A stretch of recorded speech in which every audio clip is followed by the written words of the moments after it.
Yeah, sorry about making it so cluttered on screen for you guys, but it's 4 guild awards. I can't help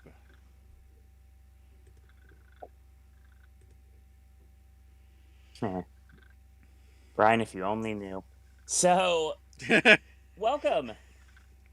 It is Saturday. It is 7 p.m. here on the East Coast. We're only a minute late, so not that big of a deal. And we are here to predict all little Popcast, talking about an award ceremony, at least in the SAGs, that quite literally is an hour long. Apparently. Guaranteed this video will go longer than the actual award ceremony itself. Well, we've got to talk about the 4, ain't we? Cold open. We've got to talk about the 4. It's not just one ceremony. Yes. So. Serving it up like it's waitress, restaurant quality. That's your cold open, ladies and gentlemen. My name is Owen. Joining me as always, we have Ashley and AJ. Mm-hmm. Yeah, you said all the guilds, but I'm sure they know by what's on display that it's like the big categories. I put in the description the 4 major guilds. Yes, we've got cinematographers and sound mixing and production designers guild and the Eddie Awards and the Annie Awards, but it's all about the W, the P, and the D, and the S. So basically, we're covering all of the letters tonight. Well, in essence, we're covering the important ones. We're covering all the ones that cover the Big 8. Right. And when I say important, I don't mean that these are the awards that we're not talking about are not important, because they're definitely important. It's just not for the circumstances of what we're talking about today. So I'll step off my soapbox now. So, Bry Guy says, I almost hurt my throat after nomination prediction on Thomas Vinterberg was correct. Did you see the clips on social media of his reaction? It was brilliant. Even he was like, what the? I didn't, I would have been so much happier for him if I didn't find out till after the story about his daughter.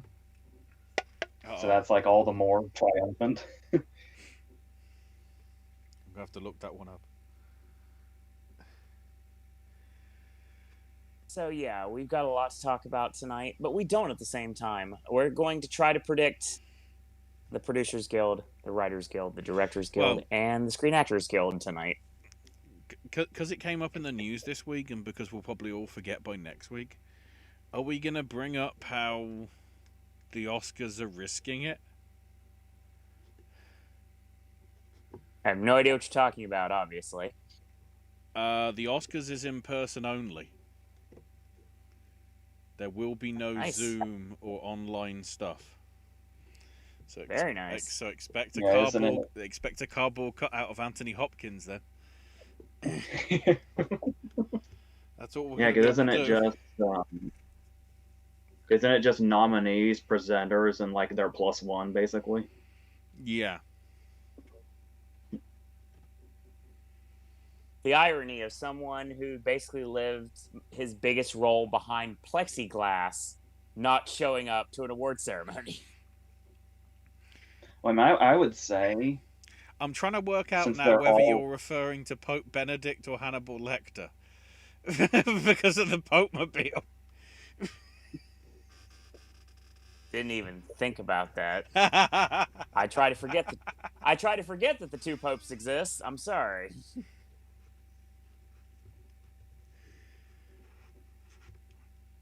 But yeah, so some part of it is going to still be at the Dolby Theatre.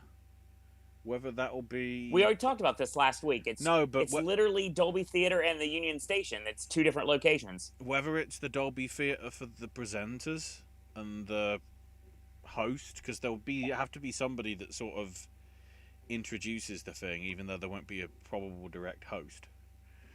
But yeah, that's what I said a minute ago, Brian. I just want it for Union Station for the person to win, and then they have to get on the next train that pulls into like platform 3. Who knows where the hell it goes, but they get on that train. And then the Oscars, because this is a Soderbergh production, becomes another remake of the taking of Pelham 1, 2, 3. Hell yeah! Train Rider with a Y. Anyway, that's the second time that's come up in conversation recently, weirdly enough. I don't know why, it just has recently. Because the Shawn Michaels figure looks like John Travolta. Anyway, that's why. Basic figures. Give me a break. Anyway, so we are going to talk about our predictions tonight, and we're going to roll on with the competition. As if you've been following along with us, it's pretty close right now, to say the least. This is going to be pretty much down to the wire, unless somebody screws up royally these next award shows. Hi. Not the guy that doesn't watch movies, the guy that's drinking a drink on camera right now. There is always the history. Well, it's empty. I'm just doing it for comedic effect. You see, I'm acting because we're talking about the Actors Guild. Probably. No, I'm just. My history is I get it wrong at the BAFTAs normally, even though I should have the advantage. Yeah, that's true. I think too British and too quirky. But thankfully the nominations might make it a bit of an even playing field, so I might be more of a chance. Who knows? That's fair. Now, my aim is to do these in order of presentation. Again, like I put in the description. That's fine. So we will start off with tomorrow, because that is when the WGAs are happening. Okay. So I'm guessing you've got the list of the nominees, AJ. Yeah. Because normally with the predictions, it's you that runs through the list. When it's the results or discussing the nominations, that's when sort of I kick into gear, or Owen does, depending how we do it. But so are we doing documentary as well? yeah, just because it's maybe a good. I was going to say maybe it's a good sign for the. Traditionally, something that's in documentary for WGA has been in the Oscars. This year, throw it out the window. Nope. You just got Herb Alpert. Yes. And this also means something that makes me very happy, because it always the only thing good about it is actually gives us more points for the competition, but no TV. This is all about films and films only. SAG we go Except with for TV. SAG we go with TV. Well, SAG is the full award show, so yeah. Yeah, but the problem is if we did the entire WGA, we've got like short form, online, probably video games as well, depending whether or I'm not looking they at them remove right now, that. actually. Depending whether or with that category, they put it in willy nilly when they feel like it for video games. It feels like sometimes so. Yeah, I feel like I get a lot more points that way. But we all would. But let's just go into these three categories for the WGA. All right. So obviously we're going to start with documentary, I assume. Yeah. No, that makes perfect sense to me. We've got All In, The Fight for Democracy, The Dissident, Herb Alpert Is, Red Penguins, and Totally Under Control. I had it narrowed down to 2, which means it'll probably be neither. Fair. I was going to go All In, The Fight for Democracy because I feel like it was close to getting nominated for the Oscars, despite the fact that they snubbed it twice because of song as well. I was looking at Totally Under Control because I feel like Gibney's always a decent bet. True. Like he's familiar ground. But I don't know. Yeah, I guess I should have prefaced. In a lot of these, they're just so up in the air, and who the hell knows. I couldn't come to a definitive decision before we started. So some of them are going to be winged, kind of like this one right now. Oh, goodness. All right, fine. But not all of them by any means. So I think I'm just going to take a wild stab and say totally under control. Okay, so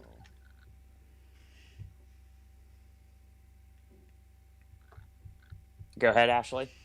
So it was interesting because you've got, one that had potential to get in All In, and then arguably two contenders with pedigree because, as AJ's previously mentioned, we've got Alex Gibney's production, but then of course we've got Brian Vogel behind the scripting, I guess, for Dissident, who obviously won the Oscar a few years back for Icarus.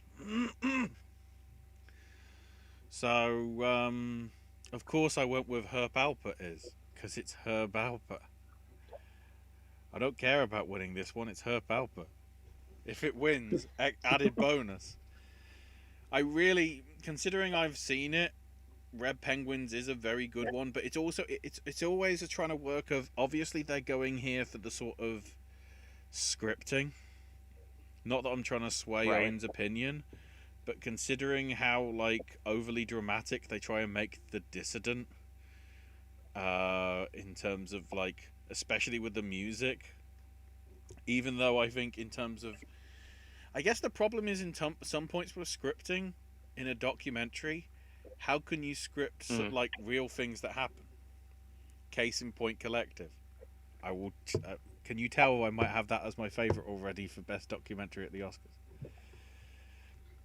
Anyway, There's so many inside wrestling references in this conversation we've had so far. We talk about the Collective, we talk about All In. It's just it's great. It's like coming out like this is exactly what we're gonna do today. Herb Alpert is the pinnacle of writing documentaries. Oh, you just compared Herb Alpert to MJF. Anyway. No, Tully Blanchard. I'm totally good with that. Veteran. Okay, so speaking of other people that we mentioned a few minutes ago, I'm going to talk about Gabe Polsky. Please tell me I'm not the only one that saw that. I mean, considering it's Pittsburgh, it makes sense. It really does. So yeah, I mean, I don't need any like push in this direction, Ashley. I was already going to push a little bit of a different type of bias than I usually throw out the way on this season anyway. So I'm going to go with Red Penguins.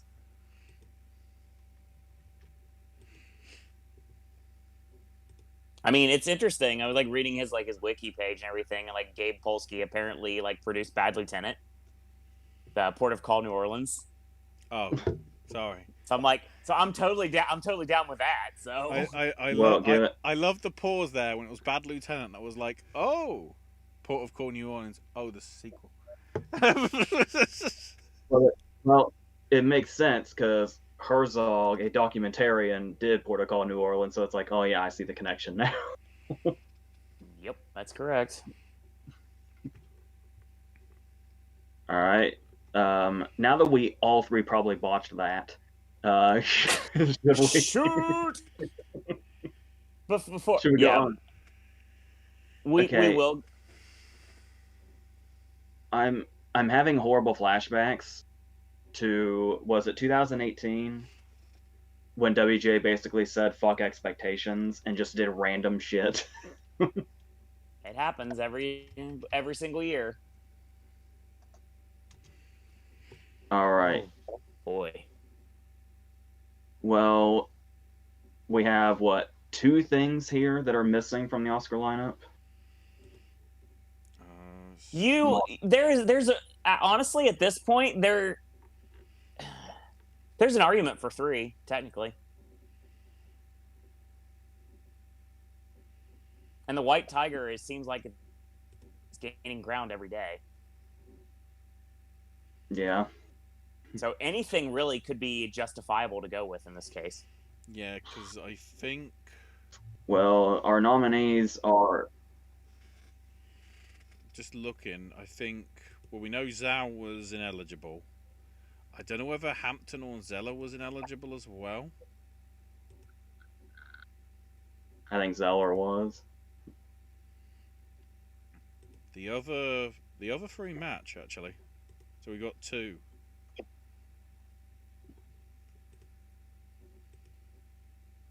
for adapted, so we've only got 2 differences.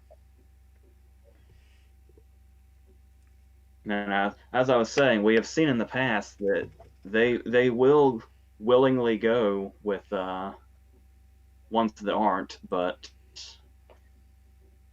yeah. So we've got Borat, Ma Rainey, News of the World, One Night in Miami, and The White Tiger. A part of me kind of wants to say Borat, quite honestly.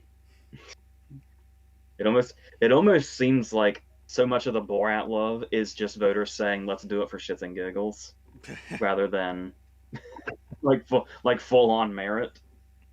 But I'm kind of leaning One Night in Miami. It's one of those cases again where it's like when you've literally got a runaway in this category and it's like not here. Right. It's like you're not even thinking of a second place choice, so that's basically what we have to do, like, unless they go with something unnominated, which is possible. Right. But like once again, they can go with something that's not nominated, but pre-nominations day, I probably would have leaned towards News of the World.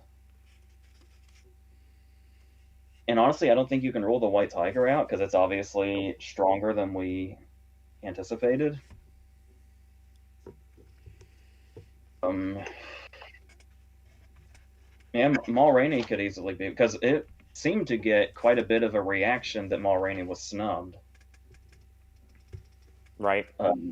Which honestly makes it feel totally possible also. But I think I'm just going to go with just the very first gut instinct and say One Night in Miami. All right. What do you got, Ashley? Best adapted screenplay. It was between 2, but I decided to go with something that might be an upset in WGA, and that's White Tiger. Yep, that's what I figured you were going to go with. For me, it was between that and Borat. Yep. Because in my own honest feelings, I think Nomadland is probably favourite, likely to win most so at the Oscars, so it's obviously trying to get the best out of the other 2. And I think just because Ma Rainey News of the World, I don't know, because I'm pretty sure it's only sort of writing members of the Academy that can nominate and vote for it at the Academy Awards, right? I think. I know this is a question that came up a lot when the first movie was out as well, and I still have it today. Is there any definitive conclusion on what in Borat is written? Because I would think most of it isn't. So what does that script look like? Well, with the first film, they obviously established places that they were going, so they knew what skits they wanted to send up. So I'm guessing it's the same with this. But obviously with the pandemic coming down, it's more sort of probably when Borat goes to stay with the... I don't want to say rednecks, but they certainly appear very redneck. The scene that's in the trailer with the hitting the frying pan to kill the virus sort of thing. And obviously the whole setup of the Pence situation was clearly obviously adapted on the fly because of how the quote unquote title of the movie changed throughout, in kayfabe sort of thing. Yeah, when he bumped up with the rednecks, I was stunned when Cohen said that those were actual people that didn't know. Like I almost want to say I don't believe him, but I don't. And I guess the question is also, I think it could be adapted because it's obviously adapted off the first film. So it's Yeah, adapted. and like we were saying about, it's adapted off stuff that's already sort of in the zeitgeist.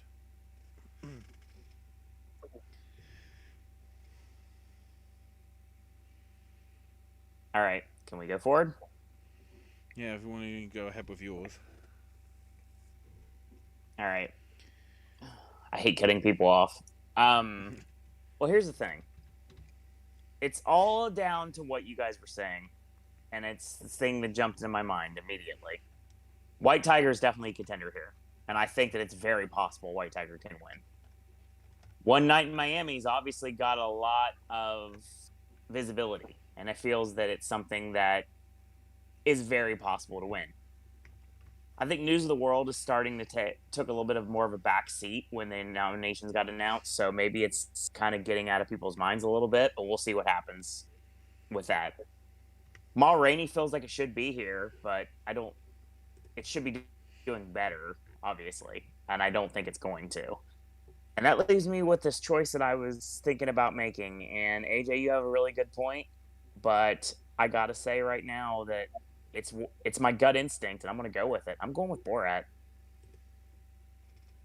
I really think that it's going to, across the board, overperform the rest of this award season. Doesn't necessarily mean it's going to win like major things at the Oscars. Well, one. Whoops. But the thing is, I still think that it winning here is not out of the realm of possibility. And I don't think this is a shot in the dark. I think this is actually something that makes sense in my head. And I feel that it's going to happen. I mean, if it weren't for the fact that Nomadland is obviously the front runner, right? Like if Nomadland wasn't in this race, like in total, I almost could see them actually going for Borat like the whole time. Just like I said, it just seems like all the Borat stuff is almost like, let's do it just because. So like let's nominate Police Academy 9 for Best Picture. I'm trying to look at the list and get on that, Hollywood. Get on that. From what I can tell, the last film that won a WGA that was a play, I think, was Driving Miss Daisy. So I think everything else since. Bear with me. I'm gonna go through the list, Owen. Sorry. Dances with Wolves, Silence of the Lambs, The Player, Schindler's List, Forrest Gump, Sense and Sensibility, Sling Blade, LA Confidential, Out of Sight, Election, Traffic, Beautiful Mind, Hours, American Splendor. I'll stop it off from there, because I don't see any obvious plays like within the last 10-15 years. I think it's all books or short stories. Plays have not won in quite a while, I guess, because it's like, is there that much effort in adapting a play to film when 95% of it is probably what's already there? Yeah, it's like how some people theorize that's the reason Ma Rainey got snubbed, was there wasn't much of an adapting process, but I don't know those plays well enough to know for sure how much is different. That being said, Hampton, the year before Miss Daisy, adapted his own play into Dangerous Liaisons and that one, so maybe it's alright if it's Christopher Hampton. Because I don't think Kemp or Rubin were the... Certainly Rubin didn't write Ma Rainey's Black Bottom, right? I think. Let me go over the comments in chat real quick. Brad Guy says, so does that mean that Guillermo won't be doing his red carpet segment for Jimmy Kimmel Live by having people drink tequila from either a shoe, a handbag, a microphone, a phone, or a banana? Yeah, that'll be disappointing. Yeah. Maybe. He can go up some random homeless guy in West Hollywood. That'd work. He might be presenting one of the awards. Don't rule it out. Right guy says, I'm terrible at predicting the nominations for I'm terrible at predicting the nominations for documentary feature. I only got one. Yeah, we don't do very good on those either. Christopher says, hello. Welcome, Christopher. He says, hey, Bri Guy, long time since Mob of the Dead. Bry Guy says, Nomadland is still to beat for Adapt, with Father likely in second now and has a chance to win at BAFTA. Yeah, that could happen. And Moonlight won for original over there. Yeah, okay. And I've double checked. Kent Powers did do the stage play of One Night in Miami. So if we're going on stage play work, that's the most likely because they adapted their own work. There's literally 3 categories, and we've been here for almost a half hour on 2 of them. So yeah, steamroll, good sir. Continue. This is the discussion that is needed. I have a predetermined pick for this one, so I can be quicker. All right. For original, we've got Judas and Black Messiah, Palm Springs, Promising Young Woman, Sound of Metal, and The Trial of Chicago 7. Obviously, unless they do something crazy, which they might, it's down to 2. Right. Well, I still say it's down to 2 comfortably, but then again, it's also worth noting they like Judas a lot more than we thought they would. That is also true. But naturally, I've got it down to Sorkin and Fennell, as I imagine would be the way most people are going. Unless it's Steve Jobs, you probably shouldn't bet against Sorkin. That said, there's one movie that's momentum isn't quite as strong as people might have thought it was, and there is another movie that's momentum seems to be going up. Once again, I say this a lot. I always struggle to predict movies that I want to win, which is the only thing I'm hesitant on about this. And lastly, just for fun, obviously he didn't write this or anything, but we've learned, even now that he's present anyway, at WGA, maybe we should go against Bo Burnham. So, even if he's not the writer this time, still, I'm gonna say Promising Young Woman, which, like I said, is also what I really want to happen, which makes me hesitant. But yeah, I'm just gonna go with it. What do you got, Ashley? I'm hoping we go different and we actually do go with Promising Young Woman.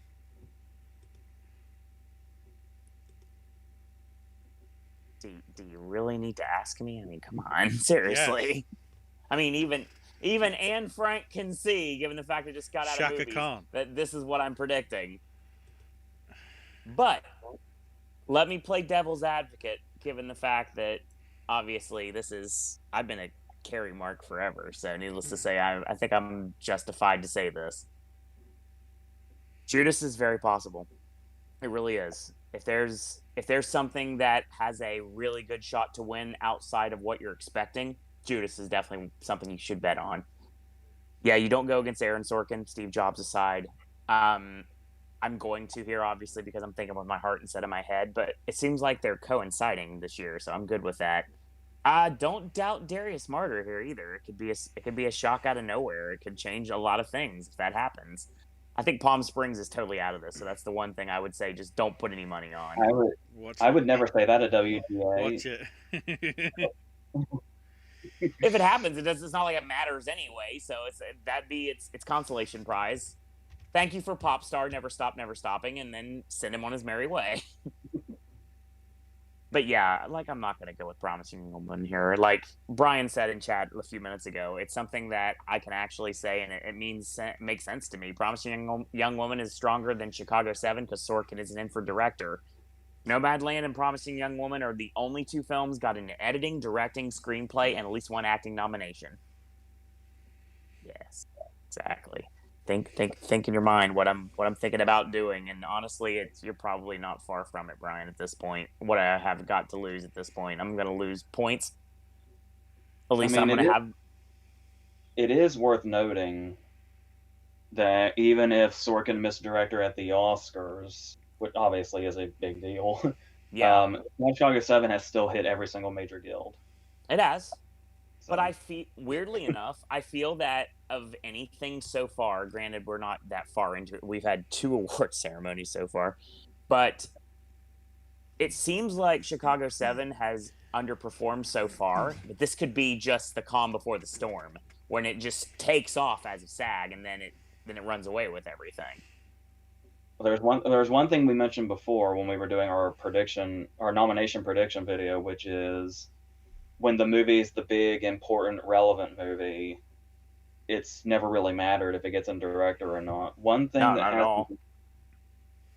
that makes me feel like the love for Trash Car 7 isn't completely dead is that What the Fuck cinematography nomination. I don't think it's dead.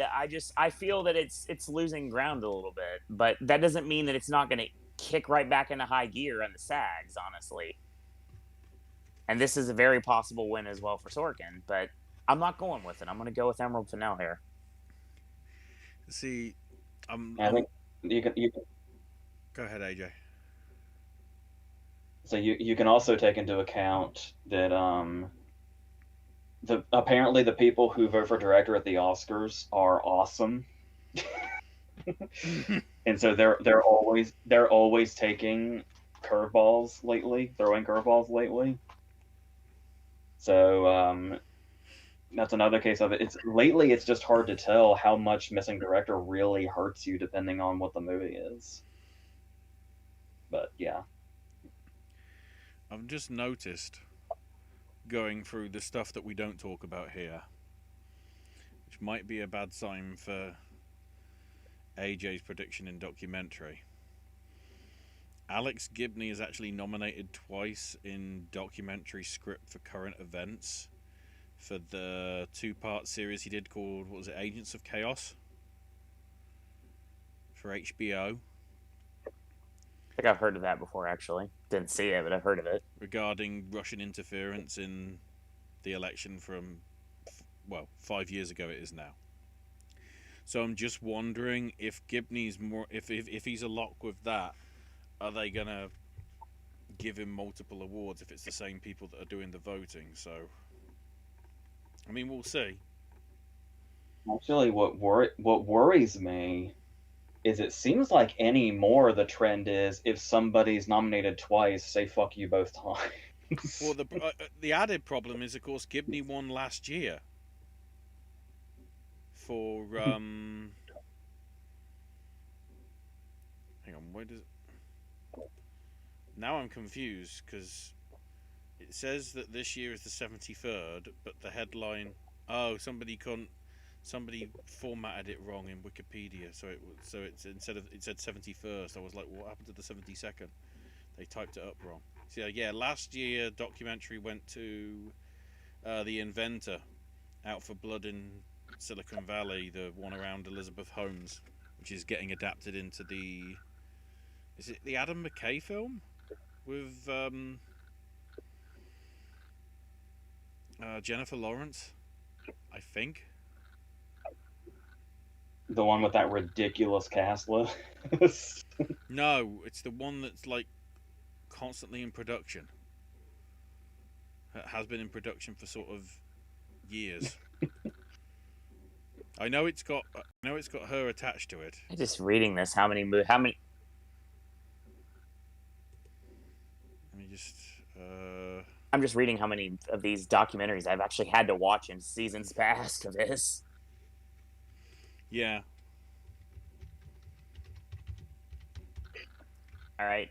Before we move on, Bright Guy says both films that Kemp Powers wrote got 3 Oscar nominations. Talking about One Night in Miami and Soul.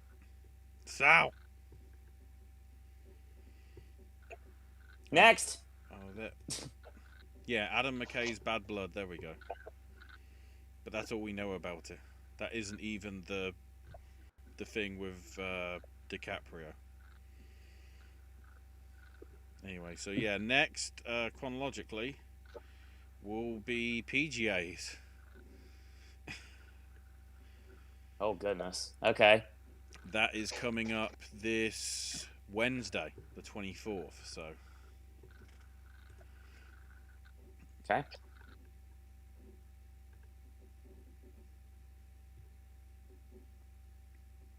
So we're starting with documentary again. That is correct. We have David Attenborough, A Life on Our Planet, Dick Johnson is Dead, My Octopus Teacher, Softy, 1,000 Cuts, Time, and The Truffle Hunters. We got, 2 Oscar nominees here? Yep. My Octopus Teacher and Time. And David Attenborough is jumping out at me, but I was thinking, and I could be wrong, but the one that we talked about, I mean, some of us predicted what would happen, but we talked about how the popular one tends to be always snubbed at the Oscars, and that appears to have been Dick Johnson Is Dead this year. If I remember correctly, doesn't PGA usually go with the snubbed popular one? For the most part. I figured you'd say that. Damn it. So my tell me Octopus Teacher did Wikipedia. really well guild-wise. I've got it right here. Oh, okay. Yeah, so we have Apollo 11. We have Won't You Be My Neighbor, OJ Made in America, Amy, Life Itself, Searching for Sugar Man, Waiting for Superman, Man on Wire, Sicko. Yeah, I see where you're coming from, AJ. So Dick Johnson Is Dead seems to be the obvious choice. But my Octopus Teacher was really consistent this year, too, as far as guilds.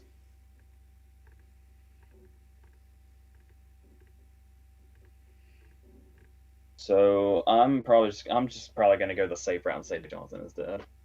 Okay. What do you got, Ashley? See, I tried to think this through, and I don't want to trigger some people because it was a very divisive film at the time. But I'm going with the boyhood of documentaries. And that's Time. The fact that this has been filmed on and worked for 20 years.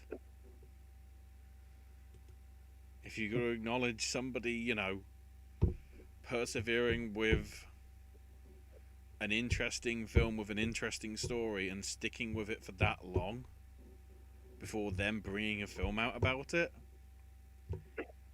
I'd say that'd sort of be the right thing to do.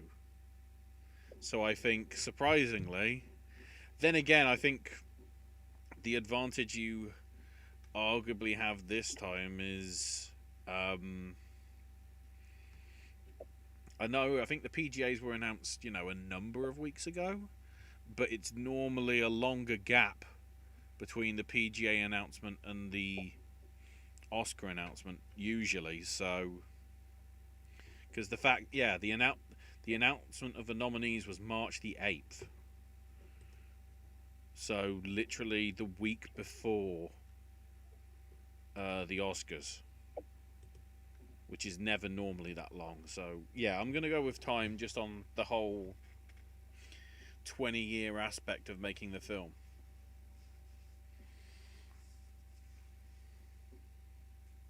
AJ brings facts.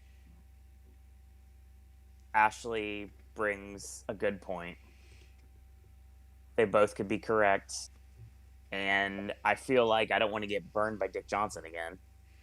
But here, based on just reading what has won in the past, AJ's got a really good point when it comes to the fact that they go with the one that generally doesn't win the Oscar. In some cases, doesn't even get nominated for the Oscar. But there's one that's been stuck in my head since I read this list the first time. And it was down to that and the Truffle Hunters. Because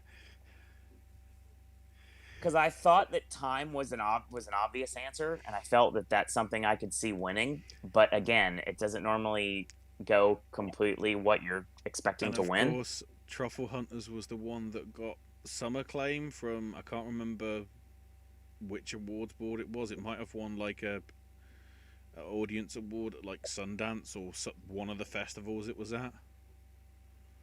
So I was figuring you might have gone with that one because it's the old adage of it didn't get in the Oscars, so it'll win here, sort of thing.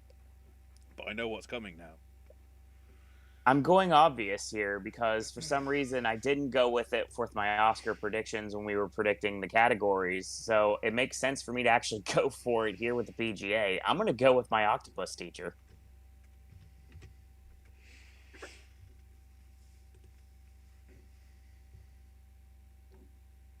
Right. Animated. Yes. We got Soul, and we have 4 others. For the sake of completion, The Croods, A New Age, Onward, Over the Moon, Soul, and Wolfwalkers. Now, of course, I joke about Soul there, but I suppose Wolfwalkers could surprise. Definitely. I think And that's personally, that's the second in the 2-horse race. I may have mentioned this before. I actually personally prefer Onward to Soul. So it's kind of a shame to me that this is the direction we're going, but yeah, I mean, why would you not go with Soul? Ashley. I want it to be Wolfwalkers, but I have to say Sal. Yeah, Wolfwalkers would shake this up a little bit, especially winning this big of an award. And the Annies don't matter, so especially when it comes to all this. So I'd say it's pretty much a foregone conclusion. Soul wins this. Well, to some extent, I would say if anybody, to some extent, you say they don't matter. But what if Wolfwalkers... They prove every year why they don't matter. No, but what if Wolfwalkers doesn't win Best Independent Animated Feature and it goes to Shaun the Sheep? I mean, I don't see that matters for the Oscars anyway. It's just another accolade that the movie has going into the award show. No, but I'm saying, everybody thinks that that's sort of the obvious winner in that category in the Annies, because obviously it's not eligible for animated feature because apparently that's how the rules go or whatever. So I would say if anybody's going to throw... What was that? So I was going to say, go ahead, AJ. You were making a point before I butted in, a few minutes ago. I would say if anybody was going to throw a significant curveball to Wolfwalkers, it'd be BAFTA. Yeah, for sure.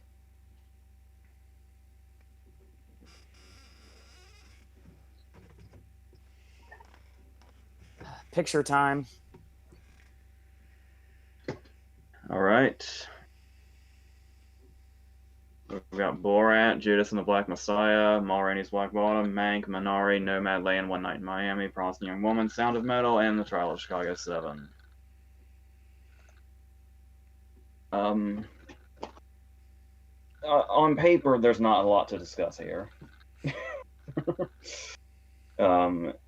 Nomadland seems to have a weirdly unanimous passion for the kind of movie that it is. Like kind of a shocking amount of passion. Like when I say unanimous, like it's winning like audience awards on top of everything else. And I was having a discussion with a friend just yesterday about how for a movie that doesn't have even the slightest bit of like conventional bigness to it, like the whole thing is as low-key as it is through the whole thing from beginning to end. It's not, I feel like it's not normally the kind of thing you see get this kind of unanimous praise. There's usually at least one little group that says, oh, I didn't get anything out of it, or it was boring, or whatever, but you just don't hear that from anybody. I think the thing that might have it going for it is it's the only one that actually opened in theaters, aka drive-ins, during the pandemic. Practically Didn't it also have... Didn't also like IMAX theaters pick it up? Probably because they wanted content I think nobody was putting stuff out. Yeah, I think it even had like IMAX posters. The fact that it had a triple worldwide premiere twice at the same time, when it was Venice and I think Tribeca. And the reason I bring all this up is we had that discussion, I think it was after the nominations came out, when we came to the conclusion that this is where stuff like The Social Network and Boyhood were at this point in the race. Yep. When everybody thought they were just going to clean up the rest of the way, and then PGA has a way of stopping steamrolls dead in their tracks. Absolutely. They also have a tendency to continue them and be the, yep, this is absolutely going to happen, the race is over. Very true. And it could be either one.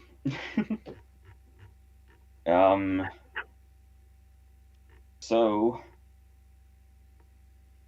I'm saying Nomadland, but it's really just a question of if it's going to be stopped, who's going to do it. And the most, like, a lot of people are saying that another thing that's really helping Nomadland steamroll is that there's no clear second option, like how Parasite had 1917 and Green Book had Roma. Mm-hmm. Shape of Water had 3 billboards. Moonlight had La La Land.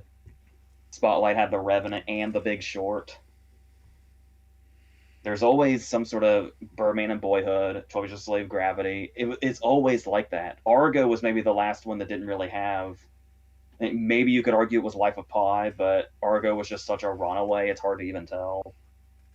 The artist didn't have anything, so it's more often than not, there's usually a second or third option there. And like I said, if it's like Trial of Chicago 7, which has hit every guild up to this point, it feels relatively distant, at least right now. But then again, everything seems distant now until something comes out of nowhere and hits PGA. So it's very, very possible for Nomadland to get derailed here, but like I said, with just how unanimous it seems to be, in any other year, it would seem like this is the kind of movie that only goes so far with a steamroll because of the kind of movie that it is. And then it doesn't have anything particularly conventional going on at all. Yet it's been such an audience pleaser up to this point, as well as like literally pleasing everybody. So, yeah. So there's the people like me that think it's good, but not necessarily great, but that could still be put under unanimous praise. Right. So I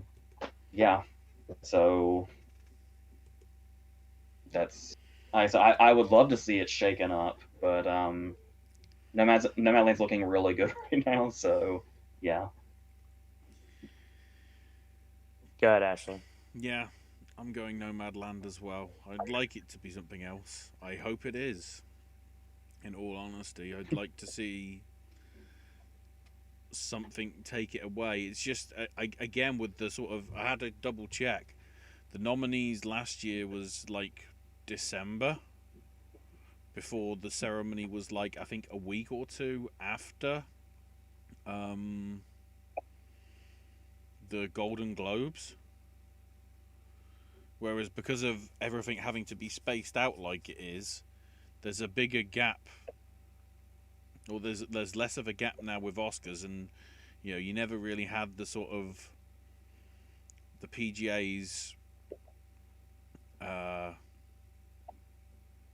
go too different when there's been what I say, the first time it's been squashed up. So I just think there isn't enough time really for Nomadland to probably lose enough momentum to carry it through the season, because of it being condensed down somewhat. So, but I'd like it to be something else. To be fair, I don't want it to be Trial of the Chicago 7 or Promising Young Woman, really, or well, maybe Minari. But I'd like it to be something like completely different, like Judas and the Black Messiah, like literally nothing that something that would be on other people's like 6th or 7th suddenly gets first in the PGA. I want to see that sort of thing. If we had that, then the Oscars might get interesting. But I don't think they are this year. They're just going to play safe. What's funny about that is I kind of feel like that's what people thought when Green Book won. Like, it almost seemed random at the time.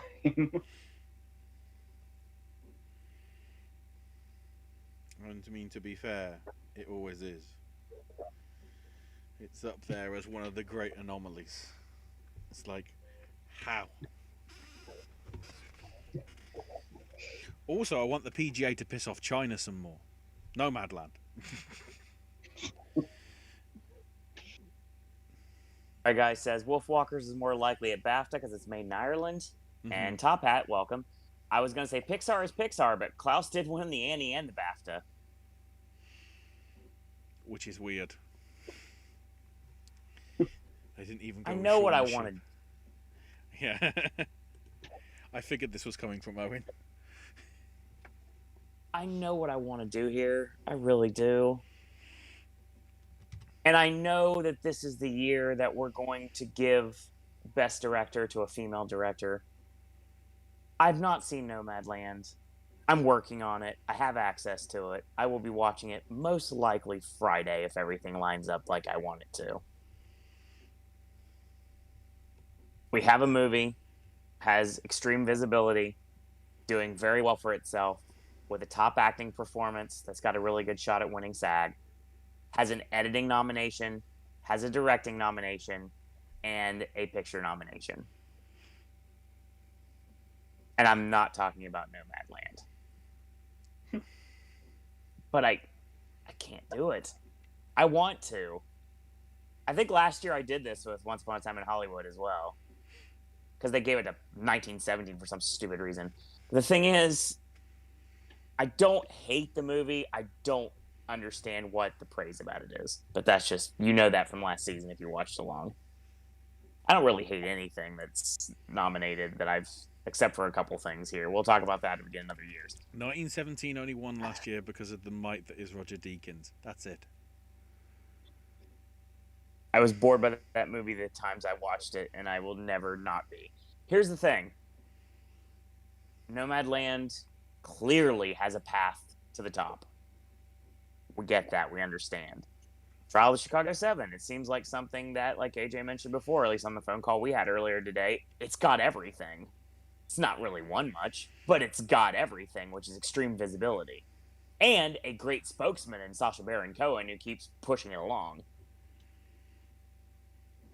And I want to go with my heart here, and I want to go with Promising Young Woman, and I feel that it could happen. I feel that the Nomadland train could die in the guilds,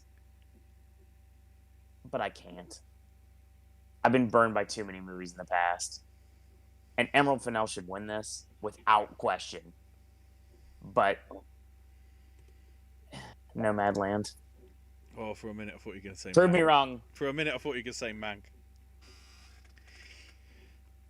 Please prove me wrong, Hollywood. Please prove us all wrong here. We'd appreciate to shake up the race a little bit.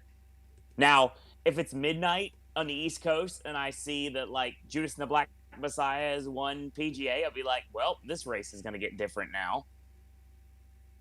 But I feel at the end of the day, there's three options that I see. And then you've got Minari, which I feel is always a contender. And apparently Judas is top 5 because it's a lot stronger than anyone anticipated it was going to be. But why not stay away from the front runner? Why not stay away from the movie that everybody thought was going to win before Nomadland started picking up speed? And just go with something unconventional that people seem to really enjoy. Not just because it's my favorite, not just because it's one of AJ's favorites, not just because it's one of Ashley's favorites, but let's shake some things up a little bit. Let's give the front runners a run for their money. But I think PGA is going to go safe this year and go with Nomadland. Let's piss off Owen even more. It happened at PGA.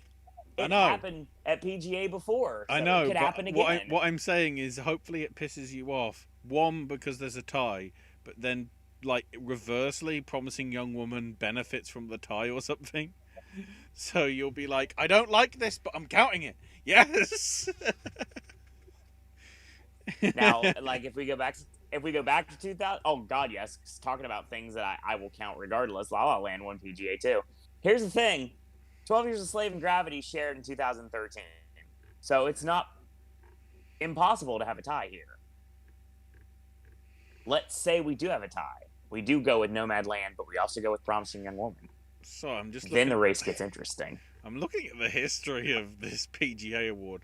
Sometimes it wasn't fair.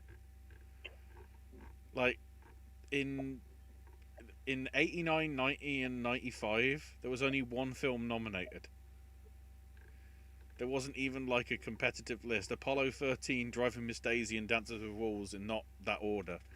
They won by default. Like, at least make it interesting, PGA. God damn it. Top Hat says Chloe Zhao and Chadwick Boseman are the only two consistencies we've had so far, as opposed to last year when all the acting categories seem to be locks. Kaluuya hasn't been shaken up yet. No, not at all. I mean, unless you're counting like all of Racy's critic wins. Perhaps. Basically, what we're saying is we don't have that. Boseman's probably the closest thing we have to a Christoph Waltz this year, or a DiCaprio. Either way, it's going to be one of Quentin's heels anyway, so I'm good with that. Right. Maybe not for the performance, but still one of Quentin's heels. Speaking of that, let's move on to TV. The next. Yeah, TV. So. Oh yeah, I forgot. Oh, go ahead. I forgot that DGA always takes their sweet ass time for some reason. Yeah. Yeah. They announced theirs the day after the PGA, but they're taking another 2 weeks to announce them. However, in retrospect, I think the SAG nominations were out in like December, and it's taking them till April 4th. So they're the ones that are slacking the most. It's like, it's 3 months. What the hell? So, all right. So I assume we'll start with TV for the SAGs, I think, and the stunt. Yeah, let's get TV out of the way, please. Stunt TV. Yes, I assume we're doing just both stunts and then going into TV. Yeah, we can do. Yeah, That's what it looks like. Yeah. All right. Here's the let's just take a wild fucking guess categories. I think to some extent, considering what happens in the production, sometimes you can take a logical guess. As in, normally it's the production that has quite a lot of stunts. I don't know what the hell is going on in the movie stunt category then, but as far as stunt ensemble for TV, we have The Boys, Cobra Kai, Lovecraft Country, The Mandalorian, and Westworld.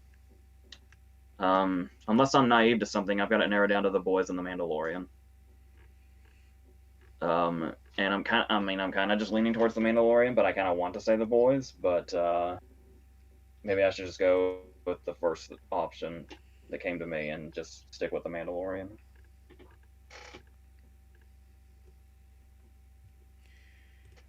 So what do you got? Mando.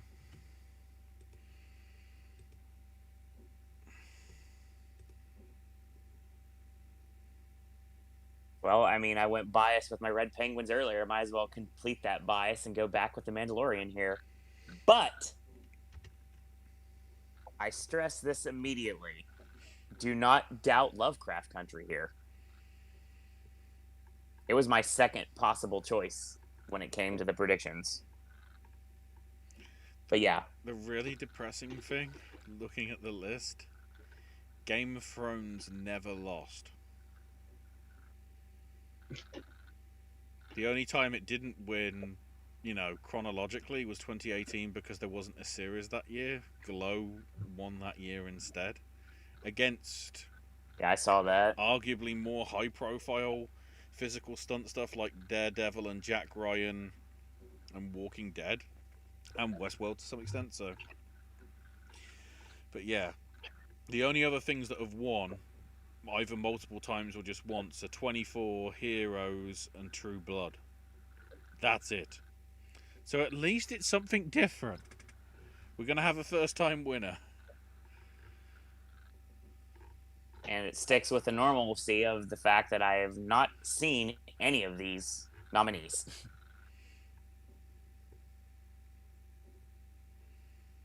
Continue. All right, stunt ensemble for movies. This is kind of tricky because we've got one great movie, two good movies, and two shit movies. And the I'll two say shit, real quickly, Jake. the two shit movies seem like they would have like The most stunts. the criteria to go into this. But the thing is I don't really remember any stunts in Mulan or Wonder Woman that didn't look fucking animated. So I don't. By the way, the nominees are The Five Bloods, Mulan, News of the World, Trash Chicago 7, and Wonder Woman.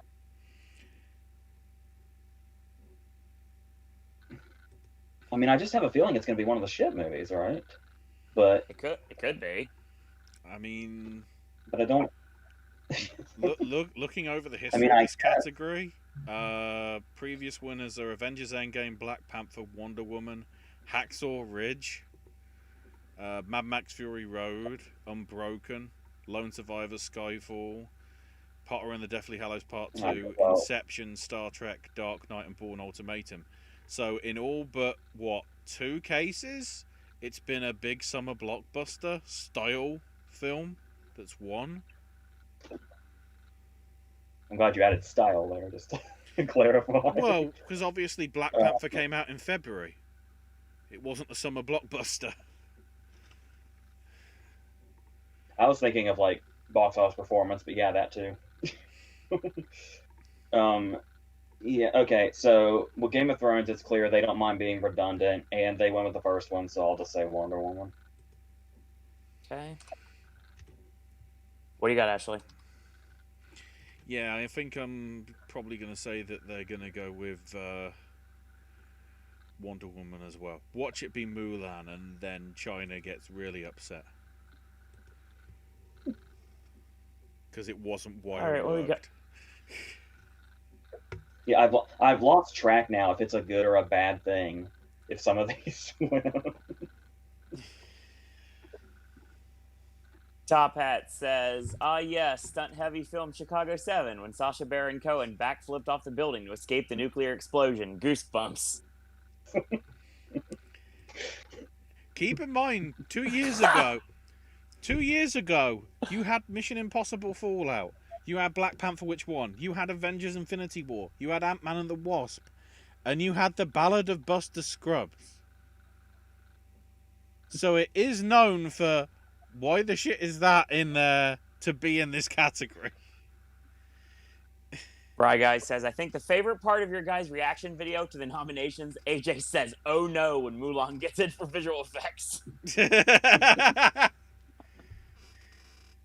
That's fair. Yes. So, piss off speaking of an answer that, well, where you guys are both going to get a point and I'm going to lose, or that's pretty much it. Or all of us are going to take a shot. All of us are going to be wrong. Because I'm going with the Five Bloods here. Oh, there we go. I'm going to go inspired instead of not. Somebody made a sensible prediction. That's why you guys will get the point and I won't. So there you go. I don't want to hope that, like, Chadwick Boseman did his own stunts. Because then, technically, could he win 2? Because I don't know who worked on the stunt work for Five Bloods, because I still haven't managed to catch it yet.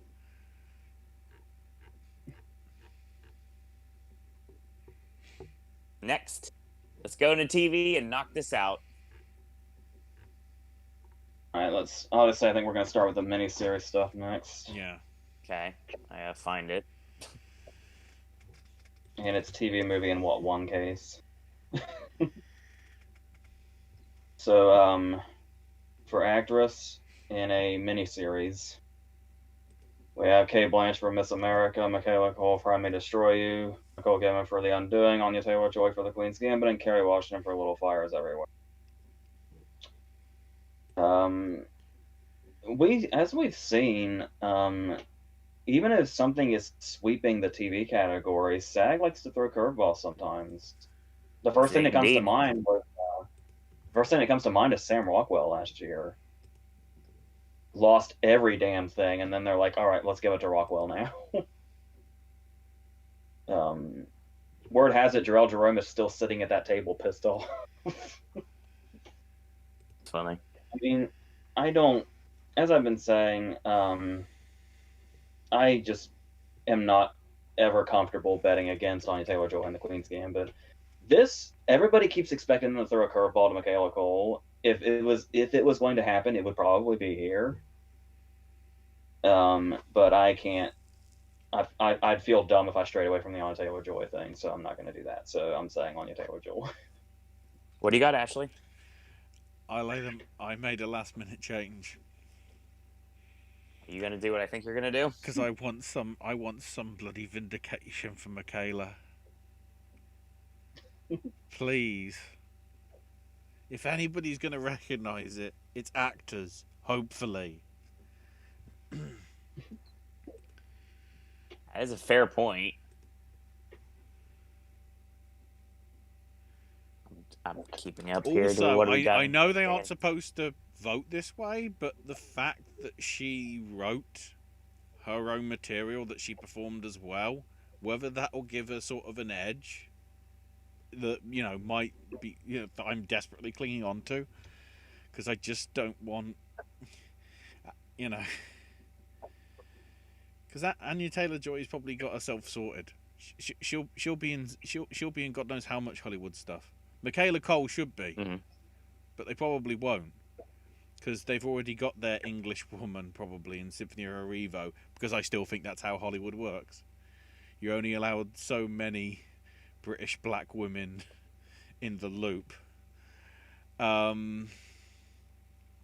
So I just like I'd like some recognition here. Hopefully the actors have paid attention to everybody going, why has this been snubbed? And they've actually looked at it and gone, Plus, performing as a victim of rape, it's like, considering everything that Hollywood is still dealing with in terms of the Me Too stuff, especially with stuff that's come up over the past couple of weeks, Mr. Hammer, and I know it's not acting, but what's his name that did Dr. Moreau? Richard Stanley. The new allegations that have come out regarding him. That's why, please, give it to her. It'll probably go to Anya, but I'm going to die on a hill, because I'm trying to make a point. Yeah, I feel like it's kind of a sucker bet to go against the Queen's Gambit here. I'm with AJ on this, but part of me thinks Kate Blanchett's going to win. I'm not confident enough to go with it. Yeah. But we love her. Yeah, exactly. That's the problem. Are SAG just voting people that they like, rather than maybe what's the best performance? That could be an influence. I don't know.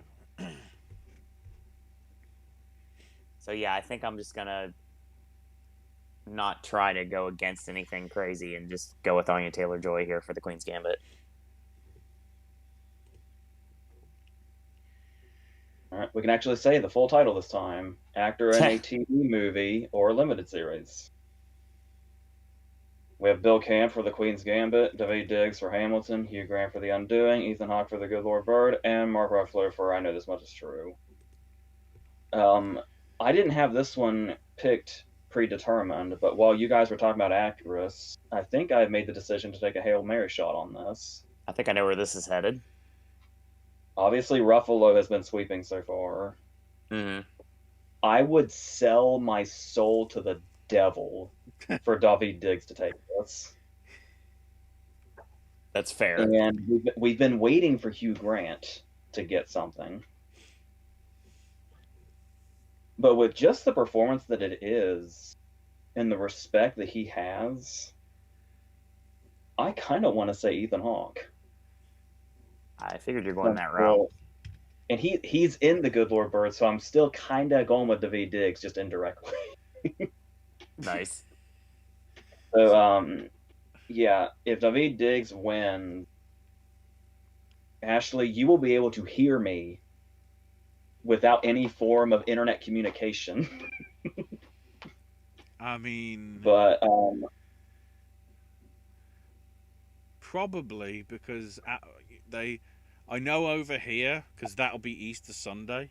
The National Theatre, they were going to be doing like a filmed as live in cinemas production of Romeo and Juliet with a guy we'll be mentioning in a few minutes who played Prince Charles, and Jesse Buckley, and God knows how many other like big names. So, but that'll have finished by then. So yeah, I probably will hear. Even though I don't know how, because I'll probably be watching it anyway. But so your prediction is Hawk. yes. Okay.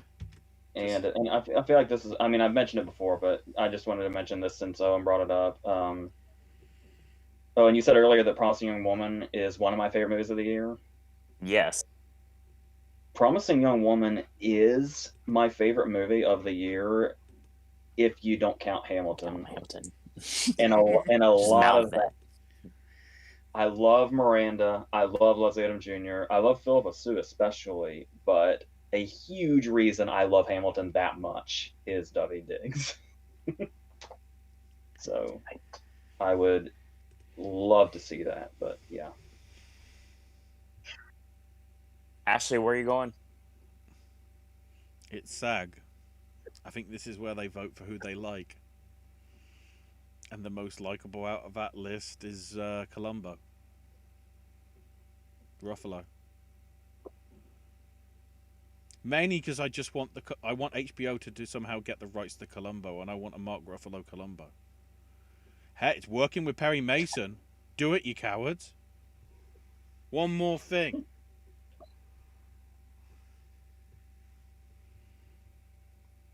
You know, I said this before, and we're going to see what it goes this route. Is this going to be your shot? Oh, no, I would love to show. I can't say anything about it. That's the problem. Speaking of that, Bry Guy says, would Hamilton win for Ensemble in a miniseries or TV movie if SAG created that category or something else? If there's a god. If they're a god. I mean, if Alanis we're going on does live Ensemble, and breathe. surely It's it has okay. to. If we're going on Ensemble, it has to. It's the only one that's got really a substantial like cast that does a load, rather than like a bunch that don't. You know, a bunch that are sort of there for a little bit.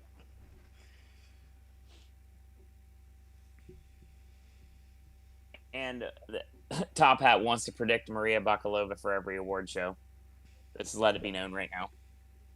I mean, it's not a terrible bet. No. You may not be the only one. We'll get to that later. Don't worry. So, I don't like to reveal my hand, but I think I might have. So, I said this before, and I think I'll say it again. I feel Ruffalo is probably a really great bet. Ethan Hawke jumps out at me immediately. But for some reason, I think I want to go back to where I went before, and I feel like I'm going to go with Hugh Grant here for The Undoing.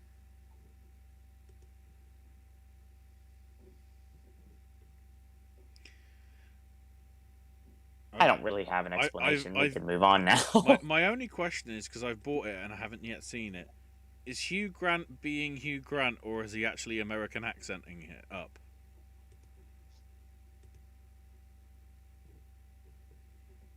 AJ, you know because you've watched it. I'm just so used to hearing his British accent. Even when I remember him, that's all I hear. So I think my mind is obscuring it. I feel like that's how it works nowadays. I feel like he's still British. I think they might have said something about that, but I don't remember now. It's so hard to imagine him un-British. I don't think my mind can take it. Just trying is gonna make it collapse on itself. That is a fair assessment. Are we going to actress in a comedy series? Yes, we are. All right, finally, one that's potentially easy. As while Schitt's Creek has been kind of taking shots from Ted Lasso recently, one person hasn't been. One person has been pretty strong, and I don't really see any of these people taking that strength away from her. Boop, boop, boop, boop, boop, boop, boop, boop, boop, boop, boop. We're gonna hear that again. I just want to know what shit she's gonna do for the third win.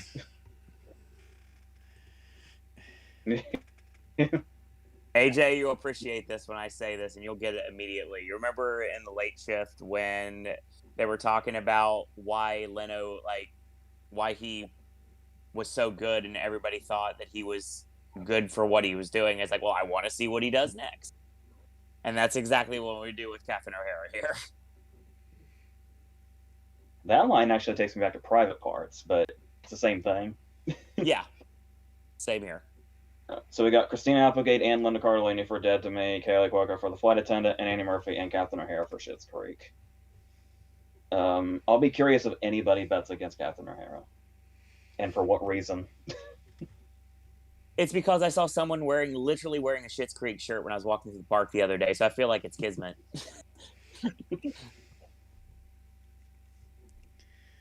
What do you got, Come on, Ashley. You gonna shake it up, or are you just gonna be like, no. Yep, let's go with everything? No.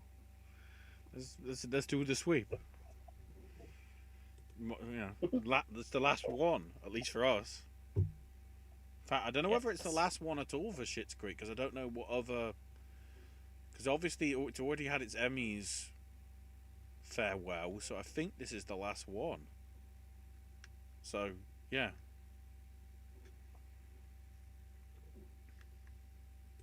Yeah, I mean, honestly, at the end of the day, and Bright Guy says, how crazy her husband, who the director of Cat in the Hat, is going to go. Yeah, it's very true. Yeah, this is pretty obvious here. Catherine O'Hara wins. So I've just looked into what Hugh Grant's doing next. Unsurprisingly, It's the new Guy Ritchie film, but it's also got the return of Jason Statham, along with Aubrey Plaza, Carrie Elwes, right? That's the pronunciation, from Princess Bride. Yes. And Josh Hartnett. Where'd they find him from? I didn't realize until this very moment how badly I needed Carrie Elwes in a Guy Ritchie movie. Well, oh yeah, I completely agree with this. It's happening. All right. Also, apparently, Jason Statham's character is going to be called Orson Fortune. Yeah, he really wants to make a James Bond film, but can't get the nod, can he? Anyway, TV. I'm telling you, it goes back to to. What were we saying? I have to bring this up because I don't think I've ever said. Yeah. I don't think I've ever said. I don't think I've ever said this on camera before, actually, and I feel like I want to say it now. I mean, granted, The International was basically Clive Owen doing a Bond movie, so needless to say, I kind of want to see what Clive Owen would do as James Bond. But I've been saying this since the movie came out, so there you go. Don't think I've ever said that on camera before, so yeah, I wanted to get that out there in 2021. I remember the old discussion back in 2004 when Clive Owen was up for Closer, and people were saying, "Oh man, if he wins the Oscar, he's not going to play Bond," and it just didn't matter either way, did it? Nope, totally didn't. Thanks, Layer Cake.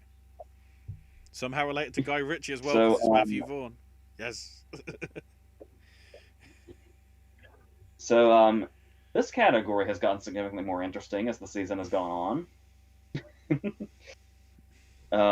For actor in a comedy series, we have Nicholas Hoult for The Great, Dan Levy for Schitt's Creek, Eugene Levy for Schitt's Creek, Jason Sudeikis for Ted Lasso, and Rami Youssef for Rami.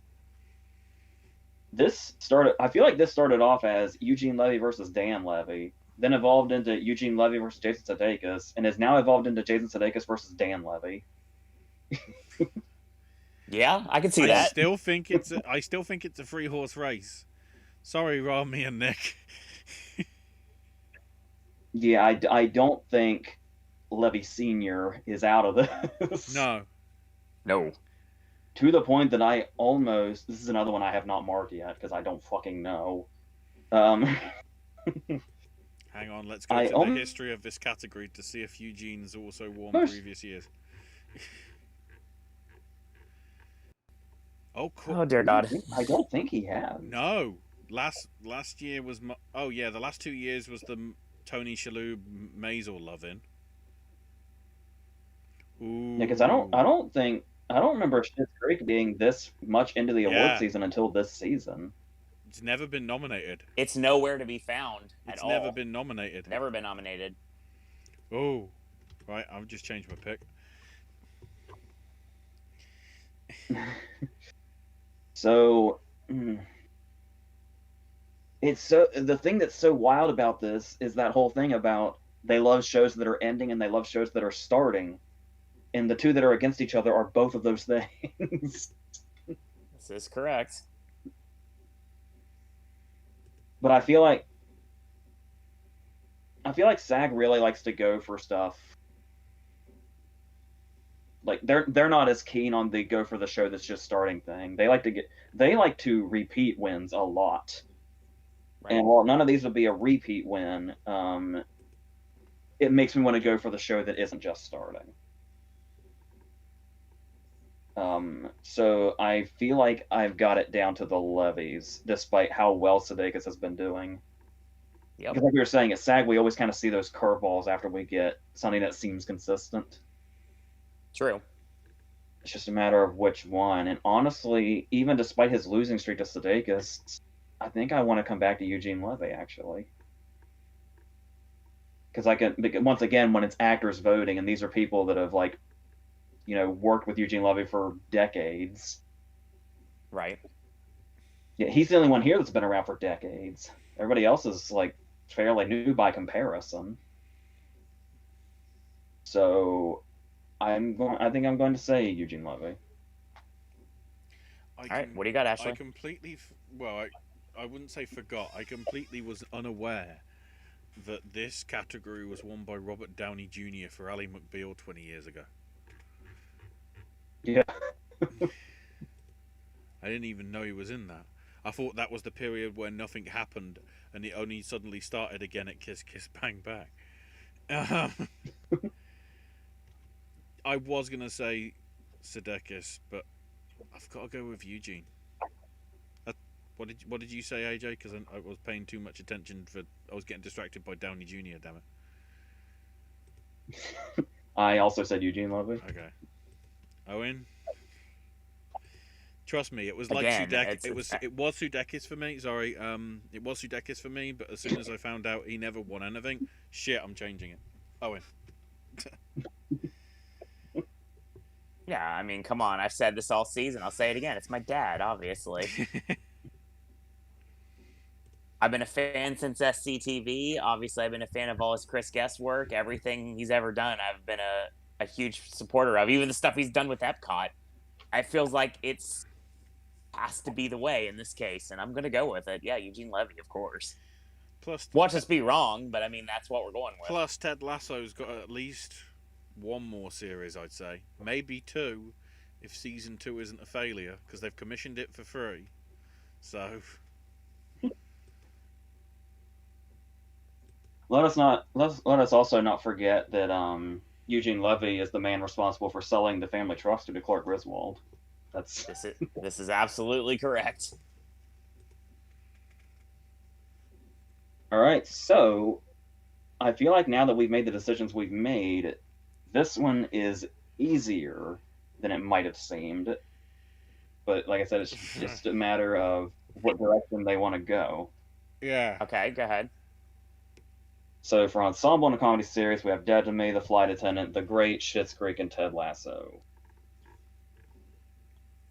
I mean, I'm going to say Schitt's Creek, obviously. But if they go for Sudeikis, this is going to be a race, this category.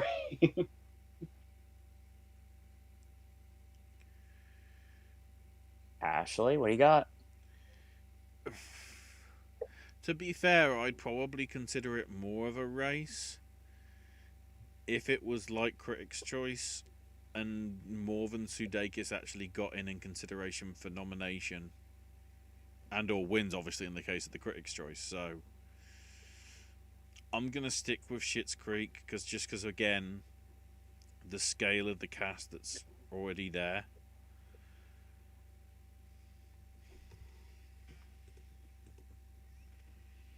Well, I feel like we're gonna right the wrongs of the other award shows, and we're gonna have a Schitt's Creek sweep because I have to go with the same. Which means either A, we're all getting 1 point for 3 categories, or we're all gonna lose.